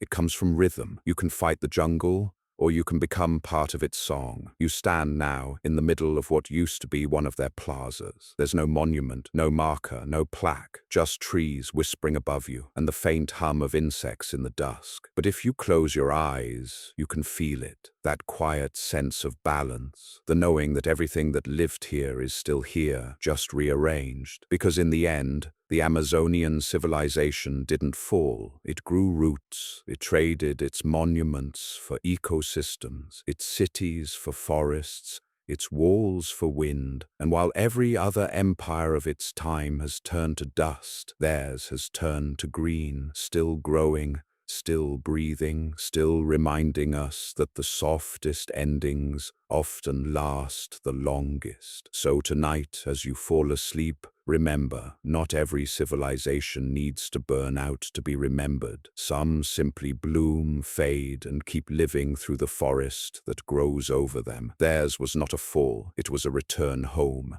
Fast forward to today. Teams of scientists covered in mud, bugs, and existential dread are rediscovering these sites. Every drone flight peels back a layer of the jungle's green disguise, and every discovery rewrites a history once thought settled. Picture it. You're an archaeologist, deep in the Amazon, standing ankle-deep in mud that could legally qualify as quicksand. The air feels like you're breathing through a hot, wet sponge. Your clothes haven't been dry since the flight from São Paulo. Your backpack contains $200,000 worth of laser equipment and approximately 3 sandwiches that already smell suspicious. Welcome to the Green Abyss. This is where science meets survival horror. Every step brings you closer to a revelation or a snake, sometimes both. The team trudges forward with machetes, swatting mosquitoes large enough to register for taxes, guided by GPS coordinates that are never as precise as they should be. Somewhere in this suffocating cathedral of green lies what you came for, an ancient city, invisible to the naked eye, but whispering through the data. For centuries, explorers dismissed the idea that large civilizations ever existed here. But the jungle has been playing the long game, guarding its secrets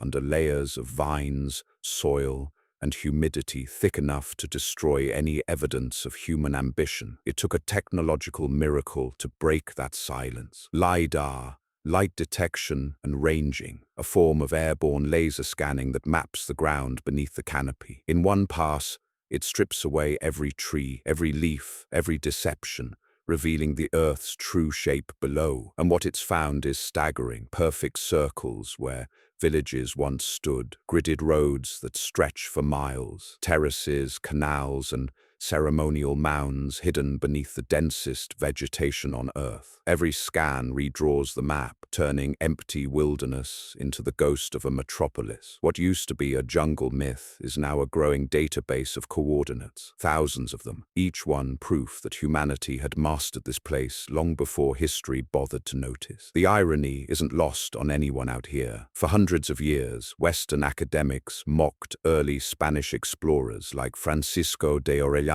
for describing vast cities in the Amazon. They said he was hallucinating, that his journals were the ramblings of a fevered man eaten alive by mosquitoes. But the LiDAR data keeps proving him right. The madman may have been the only honest reporter in the room. It's humbling work. Every day, scientists uncover something that shouldn't exist: geometric precision where chaos should reign, planned infrastructure where primitives were supposed to live. The jungle floor, once thought to be a natural mess, turns out to be engineered. Some archaeologists joke that the forest itself feels smug about it, like it's been saying all along, "Oh, you finally noticed?" And make no mistake, this rediscovery is rewriting history. Entire textbooks are being quietly retired. The notion that the Amazon was too poor to support civilization is gone. What emerges instead is a portrait of a landscape that was civilization, where humanity and nature coexisted so seamlessly that even after thousands of years, the blueprint still works. But it's not just discovery, it's also rescue. Many of these sites are being logged or cleared before they can even be studied. Bulldozers eat through mounds that took generations to build, destroying data older than Rome. The archaeologists race against both time and economics, knowing that for every site they uncover, another may already be gone forever. It's a quiet war between preservation and progress, one fought with drones instead of swords. At night, the camp glows dimly under mosquito nets and laptop screens. The jungle hums like an orchestra tuning up. Someone checks the LiDAR feed and gasps softly. Another pattern,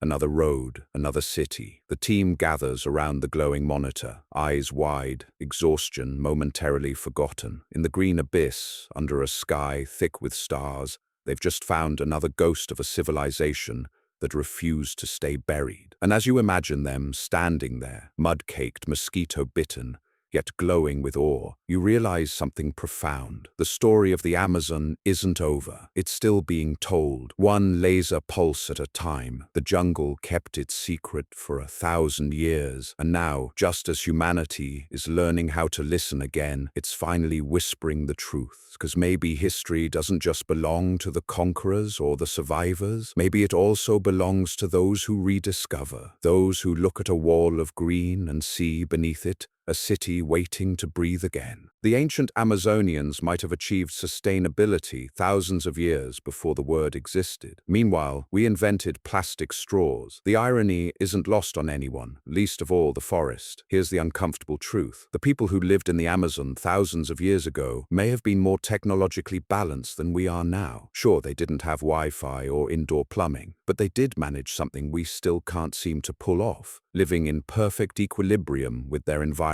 No overfishing, no topsoil collapse, no climate crisis. Their cities grew, thrived, and quietly merged back into the jungle without ever wrecking it. That's not primitive, that's genius. And here we are, centuries later, still trying to invent a green economy, as if it's some bold new concept. Meanwhile, the forest itself has been muttering, been there, done that, left you the blueprint in the soil. Think about it. These ancient Amazonians figured out sustainable urban planning before urban planning even had a name. Their waste became fertilizer. Their homes were built from renewable materials that biodegraded naturally. Their transportation system, an aquatic grid of rivers and canals, ran on solar power before solar power was cool. They didn't just minimize their footprint, they wove it into the ecosystem, creating something that improved the environment rather than depleted it. Terra Preta, the black living soil, is perhaps the greatest proof of this paradox. They turned their garbage into gold. Modern scientists still can't replicate its self-regenerating fertility. It's almost embarrassing. With all our chemistry labs and billion-dollar research budgets, we still can't out-compost people who used wooden tools and intuition. Meanwhile, we've managed to make entire oceans out of microplastics. You stand in the rainforest now, surrounded by oxygen you didn't earn, staring at trees that sequester your carbon for free. The wind carries the smell of life, damp, rich and ancient. Somewhere beneath your feet, that black soil is still alive, still growing, still whispering, this is how you do it. Our version of progress looks very different. We've built glass towers that touch the sky, but our rivers catch fire. We fly in machines made of titanium, but we're melting glaciers to fuel them. The ancient Amazonians never invented the wheel, but they did invent balance, and they never lost it. When their civilization ended, the forest didn't die with them. It thrived. Can you imagine the same being said of us? To them, success wasn't measured by conquest or expansion. It was measured by continuity, by whether the soil would still grow, the rivers would still flow, and the trees would still bear fruit for the next generation. They didn't need sustainability slogans. They were sustainability. Their progress was invisible because it didn't leave scars. Ours, unfortunately, does. Every satellite photo of deforestation is a kind of ironic postcard from the future, the one they warned us about without ever speaking. We look at those same trees they once planted and think of them as resources, not relatives. We've mistaken domination for development, forgetting that real civilization isn't what you build on the land, it's what you build with it. Modern archaeologists often call this discovery humbling, which is academic code for we're the idiots in this story. The forest, it turns out, remembers balance better than we do. While we design smart cities that can barely manage their own trash, the Amazonians designed living cities that recycled everything, energy, waste, even themselves. When they were done, the forest didn't look conquered, it looked grateful. And maybe that's the paradox. We think progress means bigger, faster, shinier, but the Amazonian way suggests the opposite. True advancement might mean disappearing gracefully into the system that sustains you, becoming indistinguishable from the balance you've created. That's not regression, that's mastery. You look up through the canopy, a living roof powered by sunlight, cooled by wind, sustained by water, and realize that the future we're trying to build already existed once. We just forgot how to see it. So tonight, as you drift off to sleep, think about that paradox. The people we call primitive left behind a rainforest that still breathes for us. We, the advanced, are struggling not to choke on our own progress. The forest doesn't mock us. It just waits, patient, silent, and wiser than any civilization that's ever claimed to know better.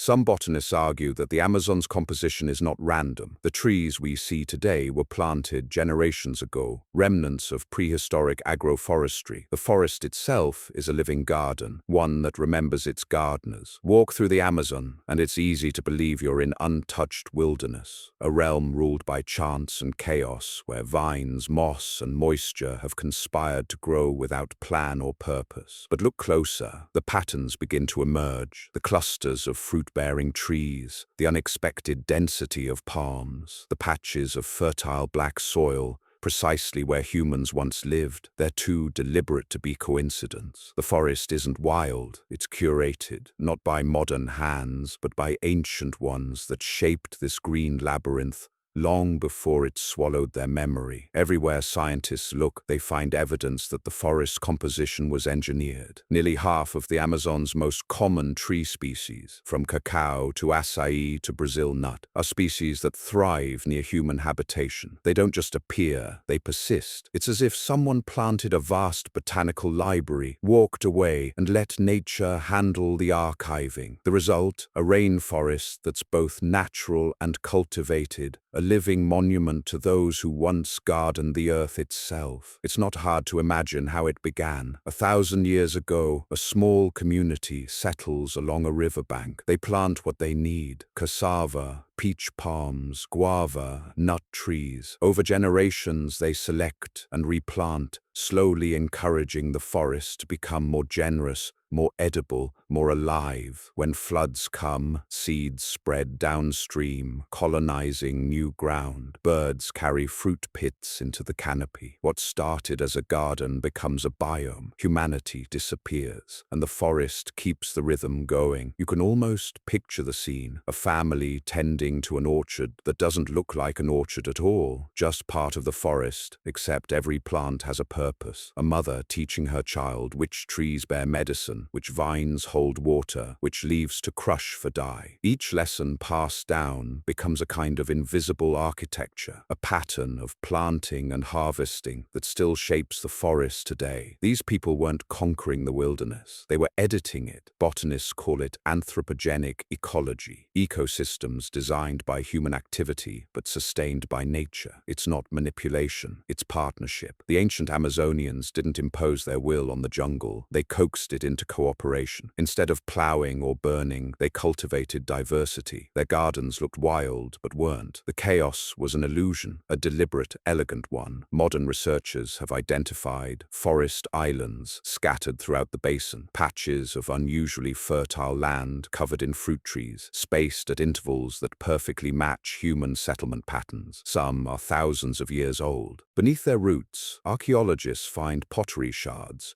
charcoal, and bones, quiet proof that these were once villages. When the people moved on, the trees remained, silently carrying their memory forward through seed and shade, and the forest never forgot. When you taste an acai berry or crack open a Brazil nut, you're eating the inheritance of a civilization that designed its ecosystem to outlive it. The forest we see today isn't just the result of nature's randomness. It's a living archive of human intention. Every canopy is a paragraph, every grove a sentence. Together they form the world's oldest book, one written not in ink, but in chlorophyll. It's humbling to realize that this wild forest might be one of humanity's greatest works of architecture, a city built of trees, powered by sunlight, maintained by time. Unlike our skyscrapers, it doesn't crumble. Unlike our machines, It doesn't break. It just keeps breathing, quietly doing what it was designed to do, sustain life. And yet we almost erased it. Cutting, burning, mining, forgetting. The forest has survived our arrogance before, but its patience isn't infinite. It remembers both kindness and cruelty. For every patch of fertile soil left by ancient gardeners, there's a scar where modern ones have stripped the earth bare. The same land that once grew empires of balance now strains under our hunger for excess. Still, the forest endures. It keeps the memory alive, in roots and rivers, in every seed that sprouts where someone once knelt to plant it. The rainforest doesn't speak in words, but if it did,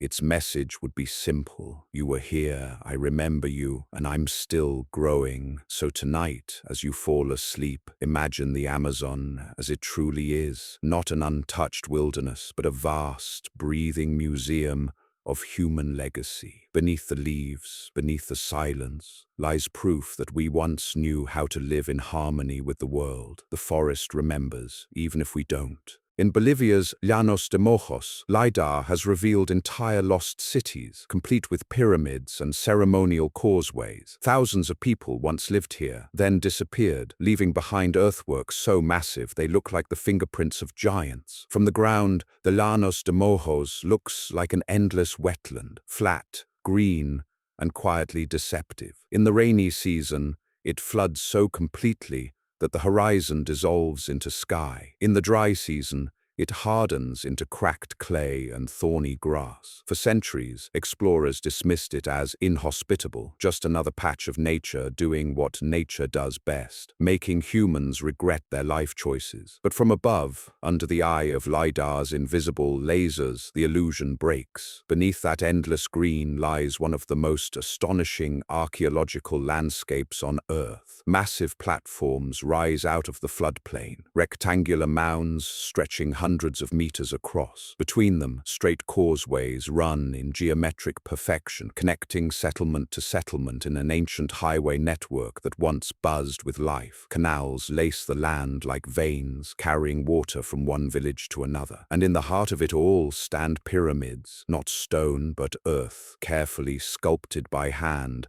and packed firm enough to survive 1,000 years of storms. The builders didn't stack rock, they reshaped the planet. It's hard to overstate how advanced this world was. These weren't scattered villages surviving on fish and chance. This was civilization, organized, coordinated, and intentional. Archaeologists estimate that the Kasarabe culture, as it's now known, supported tens of thousands of people between 500 and 1400 CE. They built cities with central plazas, terraced fields, reservoirs, and even planned neighborhoods. Some of their pyramids were 20 meters high, the Amazon's answer to Egypt's monuments, except made entirely from earth and faith. You stand on one of those ancient causeways now, and it's disorienting. The line runs so straight that it defies the landscape, a perfect path carved through centuries of sediment. It's quiet, except for the whisper of insects and the occasional cry of a distant bird. The jungle presses in, reclaiming everything, but you can still feel it, the presence of order under the chaos. These roads weren't random, they were symbolic, linking ceremonial centers, aligning with the stars, connecting the human and the divine through geometry. The Kasarabe didn't just live in their environment. They redesigned it. They turned swamps into farmland, floods into opportunity. During the rainy season, their canals carried water between artificial islands where crops grew safely above the floods. When the dry season came, the same canals became fish traps. It was a system so elegant it didn't just work, it thrived. And then, as suddenly as it appeared, it was gone. No war, no conquest, just silence. By the time Europeans arrived, the cities had been swallowed by grass and trees. The Kasarabe had vanished, their pyramids disguised as hills, their roads flattened into faint lines. For centuries, even locals forgot what they were walking over. The forest had done what it always does, covered the evidence, healed the wounds, and turned history into topography. Modern archaeologists often describe the Llanos de Mojos as a revelation, proof that the Amazon basin wasn't a void, but a cradle of innovation. Every LiDAR scan adds another piece to the puzzle, revealing more mounds, more roads, more proof that these wetlands were once an engineered landscape of extraordinary complexity. In less than a decade, the known footprint of the Kasarabe culture has exploded, from a few isolated sites to an interconnected urban network larger than some ancient empires. And yet, standing in the midst of it, the feeling isn't one of triumph, it's melancholy. The ghosts of roads stretch into the horizon, their lines fading beneath the weight of the forest. The pyramids that once reached for the heavens now serve as nesting grounds for herons. Time, rain and roots have done their work, turning civilization back into nature's dream. Still, the pattern endures. The geometry refuses to die. Every line in the landscape is a whisper. We were here, we built something vast, and we gave it back. You look out over the wetlands as the sun sets, gold reflecting off flooded plains that shimmer like mirrors. For a moment you can almost see them. Boats gliding down the canals, torches flickering along the causeways, voices calling from the plazas. Then the wind shifts, and it's gone, a mirage made of memory. The Llanos de Mojos remind us of a truth we rarely admit, that greatness doesn't always mean permanence. Some civilizations build in stone to defy time. Others build in earth, trusting that time will carry their story for them. The Kasarabe chose the latter, and even though their cities have vanished, their roads still run, faint, straight, and eternal, through the ghostly green heart of Bolivia. Each settlement wasn't isolated. They formed an interconnected web, exchanging goods, rituals, and maybe gossip about whose plaza had the best drainage. Civilization here wasn't an accident. It was an ecosystem. If you think ancient Amazonian life was just small tribes scattered through endless wilderness, think again. This wasn't chaos.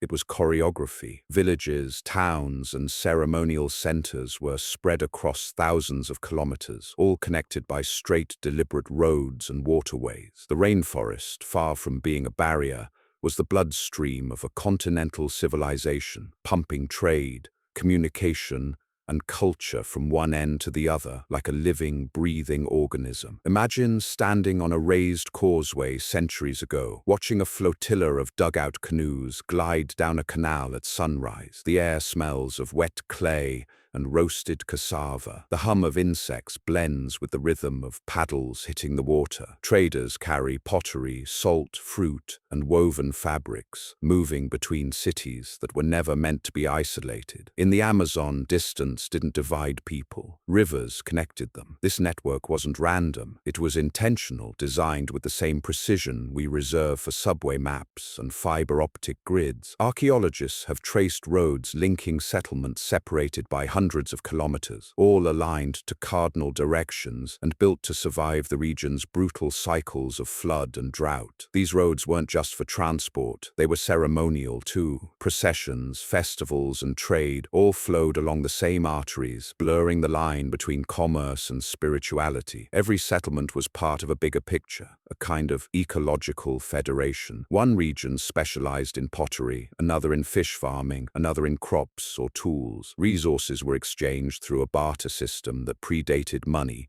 but functioned with startling efficiency. It's humbling to realize that while Europe was still slogging through its medieval growing pains, the Amazon was running a decentralized, eco-friendly trade network that would make modern logistics companies blush. But it wasn't just goods that moved, it was ideas, rituals, songs, myths, and innovations traveled these same paths. You can almost hear it, the echoes of drums and chants carrying across the water at night, passing from one community to another like musical DNA. Over generations, this constant exchange forged cultural unity without the need for kings or empires. No single ruler commanded the Amazon. Its civilization was a web of equals, held together not by conquest, but by cooperation. That's what makes it so radical. Most of human history is defined by hierarchies, empires rising and falling, kings claiming divine right, wars fought over borders. But the Amazonians built something different, a civilization of balance. Each node in the network mattered, but none tried to dominate. The forest itself enforced equality. Any community that took too much would collapse. So instead of competing for control, they collaborated for survival. Civilization here wasn't a pyramid, it was a circle. The more archaeologists uncover, the clearer the pattern becomes. The layout of these cities wasn't isolated brilliance, it was shared knowledge. The same types of plazas, canals, and causeways appear across vast distances, suggesting a unified cultural logic, a blueprint that spread across regions like a living idea. It's like they all attended the same architectural Zoom call 2,000 years ago and said, "All right, everyone, standardize your plazas to 150 meters. Let's keep things symmetrical." And yet somehow it all worked. The system lasted for centuries without collapse. The network adapted to floods, droughts, and migrations. It wasn't rigid, it was alive, flexing and breathing with the forest. When one settlement declined, another would grow. The web held, and even when disease and colonization wiped out most of its population, the design endured. The geometry remains etched into the earth, visible today only through satellite eyes, a buried internet of roads, canals, and memories. You stand now in the middle of what looks like an endless expanse of trees,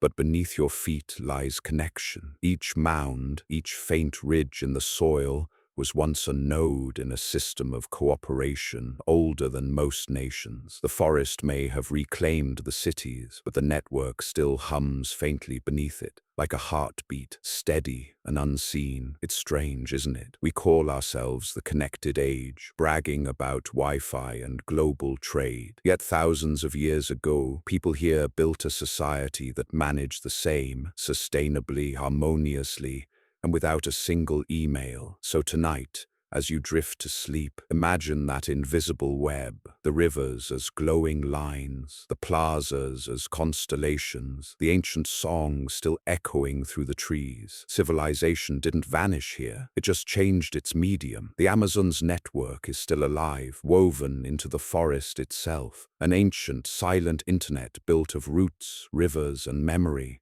You stand before a wall of green. Somewhere behind it lies a lost temple. But the jungle doesn't reveal, it devours. Every discovery comes with the soft sound of roots reclaiming the past, the earth's slow apology for remembering too well. The Amazon doesn't destroy ruins the way time or war does. It digests them, brick by brick, log by log. It folds them into itself, transforming human ambition into mulch. To step into it is to step into the stomach of history, a place where the past is both preserved and erased, nourished and consumed. The forest doesn't discriminate. It covers everything with the same green tenderness, whether it's a palace or a potsherd. You can see it in action everywhere. A mound that was once a plaza now bulges beneath the roots of strangler figs. A ceremonial road is little more than a raised line beneath the moss, perfectly straight but almost impossible to see from the ground. Termites have chewed through ancient wooden beams, their tunnels forming delicate catacombs through what once held up roofs and walls. And yet, in that decay, the jungle keeps its promise. Nothing wasted, nothing truly gone. The explorers and archaeologists who come here today know this dance all too well. They hack through vines and fallen branches,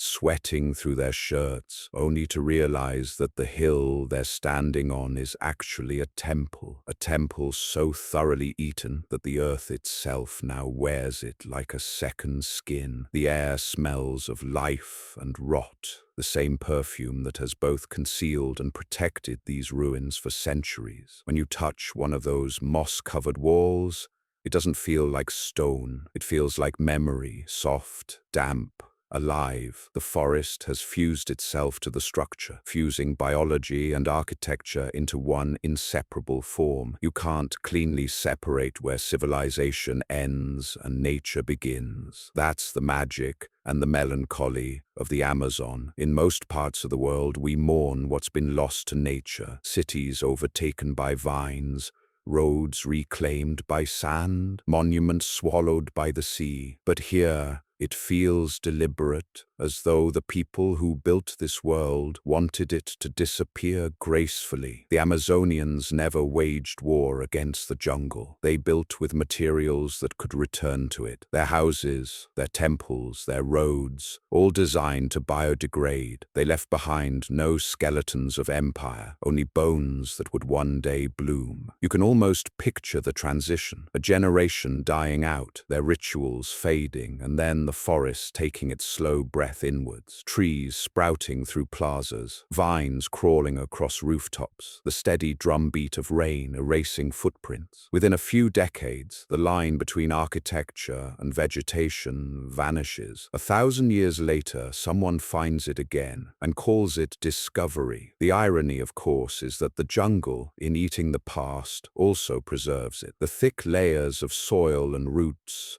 shield what's beneath from erosion and sunlight, locking artifacts in a kind of humid stasis. Pottery, tools, even entire city layouts remain intact beneath the green veil. What looks like destruction is actually protection, a slow, patient burial that keeps memory breathing just beneath the surface. The scientists who uncover these lost sites speak of awe, but also unease. The jungle feels alive, watching, responding. Every time they clear one patch, the vines creep back overnight, as if politely reclaiming what was borrowed. It's hard not to feel like an intruder in someone else's home, trespassing in a memory that isn't yours to disturb. You step back, staring into the forest, and realize that the green wall in front of you isn't just vegetation, it's time, dense, layered, impenetrable. Every leaf is a page of history, turned over, rewritten, and composted. The jungle doesn't keep secrets because it's cruel. It keeps them because it understands that some stories are meant to rest. And yet, in its own quiet way, it never forgets. The trees that rise from temple foundations, the flowers that bloom along ancient roads, the roots that trace the shape of vanished walls. These are the jungle's memorials, living monuments built not from stone but from memory and mercy. So tonight, as you close your eyes, imagine the forest breathing over you. Imagine its slow pulse, its endless patience. Somewhere beneath that canopy, civilizations sleep, not lost, but transformed. The jungle didn't erase them. It carried them forward, the way soil carries the memory of every leaf it's ever swallowed. The past isn't gone here. It just learned how to grow. The greatest irony, in their harmony with nature, these people may have literally transformed into it. Their crops became trees, their gardens became wilderness. They achieved immortality, not through monuments, but through the forest itself. Every empire tries to outlast time. The Egyptians built stone,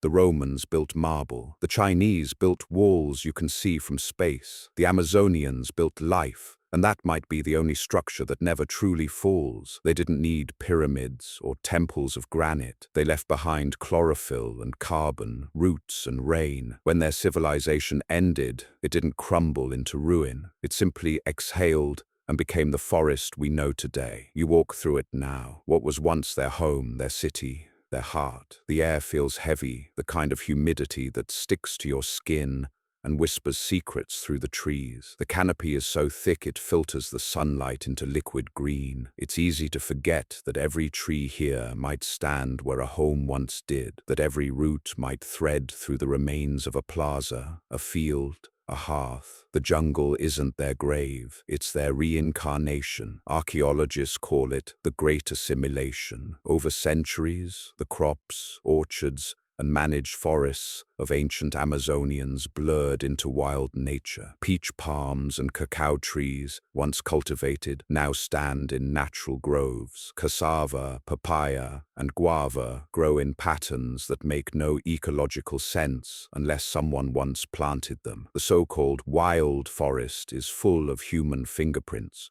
rearranged by time but still visible to anyone who knows how to look. It's as if their civilization refused to die. It just changed its costume. The farms became forests, the roads became rivers, the settlements became ecosystems. Their legacy photosynthesizes. You can almost imagine the forest breathing for them, each leaf exhaling the same oxygen that once filled their lungs. That's the strangest form of immortality imaginable, one where humanity and nature don't compete, but merge so completely that you can't tell where one ends and the other begins. When modern scientists talk about rewilding, the Amazonians already did it centuries ago with precision and grace. They didn't need to preserve the forest because they were the forest. Their fall wasn't a collapse, it was a metamorphosis. And what makes it all the more miraculous is that we only discovered it by accident. For centuries, scholars thought the rainforest was virgin land, untouched by human hands. Then came LiDAR and satellite mapping, and suddenly the picture flipped. The wild Amazon was once a masterpiece of ecological design. It wasn't chaos, it was choreography. The people who lived here engineered biodiversity itself, planting species that would support one another, feed the soil, and resist disease. They built not for themselves, but for eternity. You can see the echoes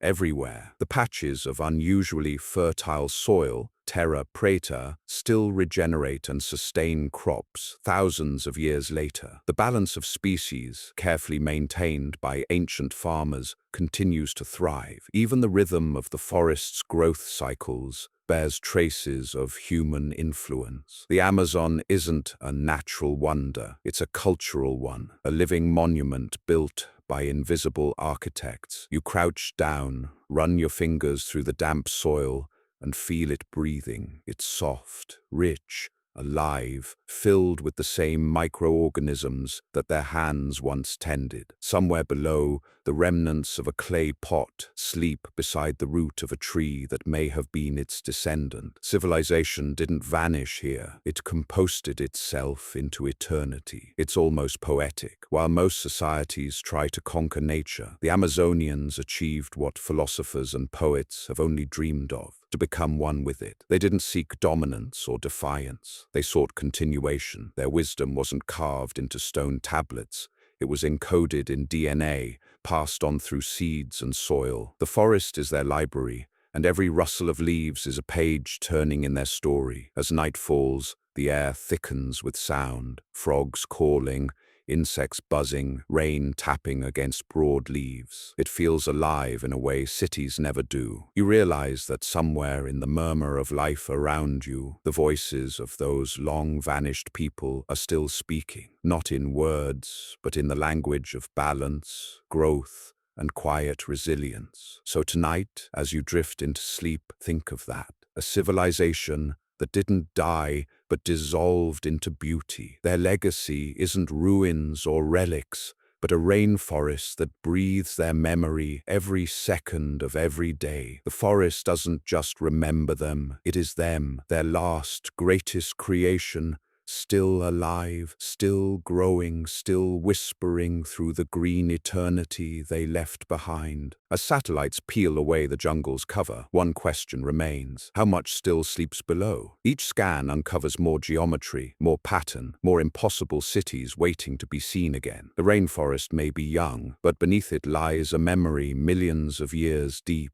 You stand in the middle of the Amazon, surrounded by green so dense it feels eternal. But what you're standing on, that's the real mystery. Every patch of soil here is a palimpsest, a rewritten page of history layered with roots, ruins, and forgotten ambition. For centuries, we looked at the jungle and thought it was impenetrable, unknowable, a world that existed outside of time. But now, with lasers piercing through the canopy from satellites and drones, we're realizing something unsettling. The Amazon isn't just a forest, it's an archive, and every time we open a new page, the story gets stranger. LiDAR, the magical tool that shoots light through leaves and maps the earth beneath, has revealed thousands of structures once invisible to the naked eye. Pyramids of earth, roads as straight as arrows, geometric complexes spread across vast plains. The deeper scientists look, the more they find. It's like the forest is slowly exhaling secrets it's been holding in for centuries. For every site we uncover, there are likely hundreds, maybe thousands, still waiting, hidden beneath the canopy. It's dizzying to think about. How many cities still sleep under the roots of saber trees? How many roads lie beneath the river's edge, disguised as sediment? How many temples are buried so deep that even the forest has forgotten them? Archaeologists joke that every LiDAR scan turns one mystery into 50 new ones. But there's truth in the humor. Because the Amazon refuses to reveal all at once. It gives us glimpses, then vanishes again into its own mythology. The more we discover, the less we understand. How did these societies organize themselves across such vast, inhospitable terrain? How did they coordinate the construction of cities that aligned with the stars and functioned like ecological machines? And how could all of it vanish so completely that we spent 500 years pretending it was never there? Beneath the soil lie clues, shards of pottery, fragments of charcoal, the faint geometry of forgotten foundations. But beneath that lie older layers still, evidence of a world that predates civilization entirely. Fossilized trees, ancient riverbeds, the bones of creatures that walked this basin when it was still an ocean. The Amazon doesn't just remember its cities, it remembers its own creation. Every root, every layer of sediment, every mineral vein is a time capsule, stacked upon the next in a geological whisper that stretches back millions of years. And now we're the ones peeling it back, layer by layer, pixel by pixel, not with shovels but with light. Every new scan feels like a form of resurrection. A ghost city blinks into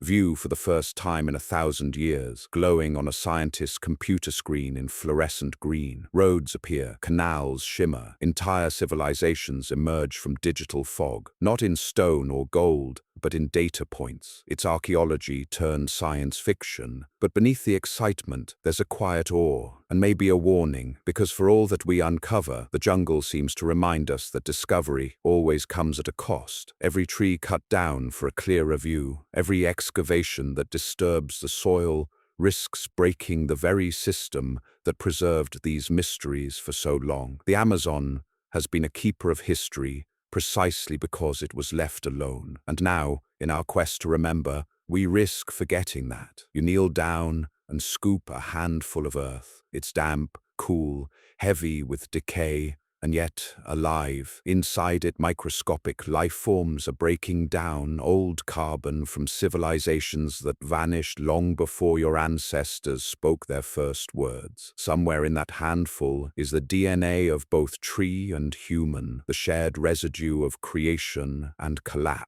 You're literally holding history's compost. So what lies beneath? More than cities, more than geometry. Beneath the jungle lies proof that life itself is a continuum, that nature and civilization aren't opposites, but partners in an ancient, ongoing experiment. The rainforest is young, yes, but its roots sink into memories older than humanity itself. As night falls, the satellites pass overhead, their sensors sweeping across the green ocean. New shapes flicker into being on distant screens. Another plaza, another canal, another whisper from the deep. The forest doesn't speak in words, but it's telling us something simple, something timeless. You've barely begun to see me, so tonight, as you close your eyes, imagine those invisible cities still breathing below the trees, patient, hidden, waiting, because the jungle never forgets. It just hides its memories in plain sight beneath the roots of time.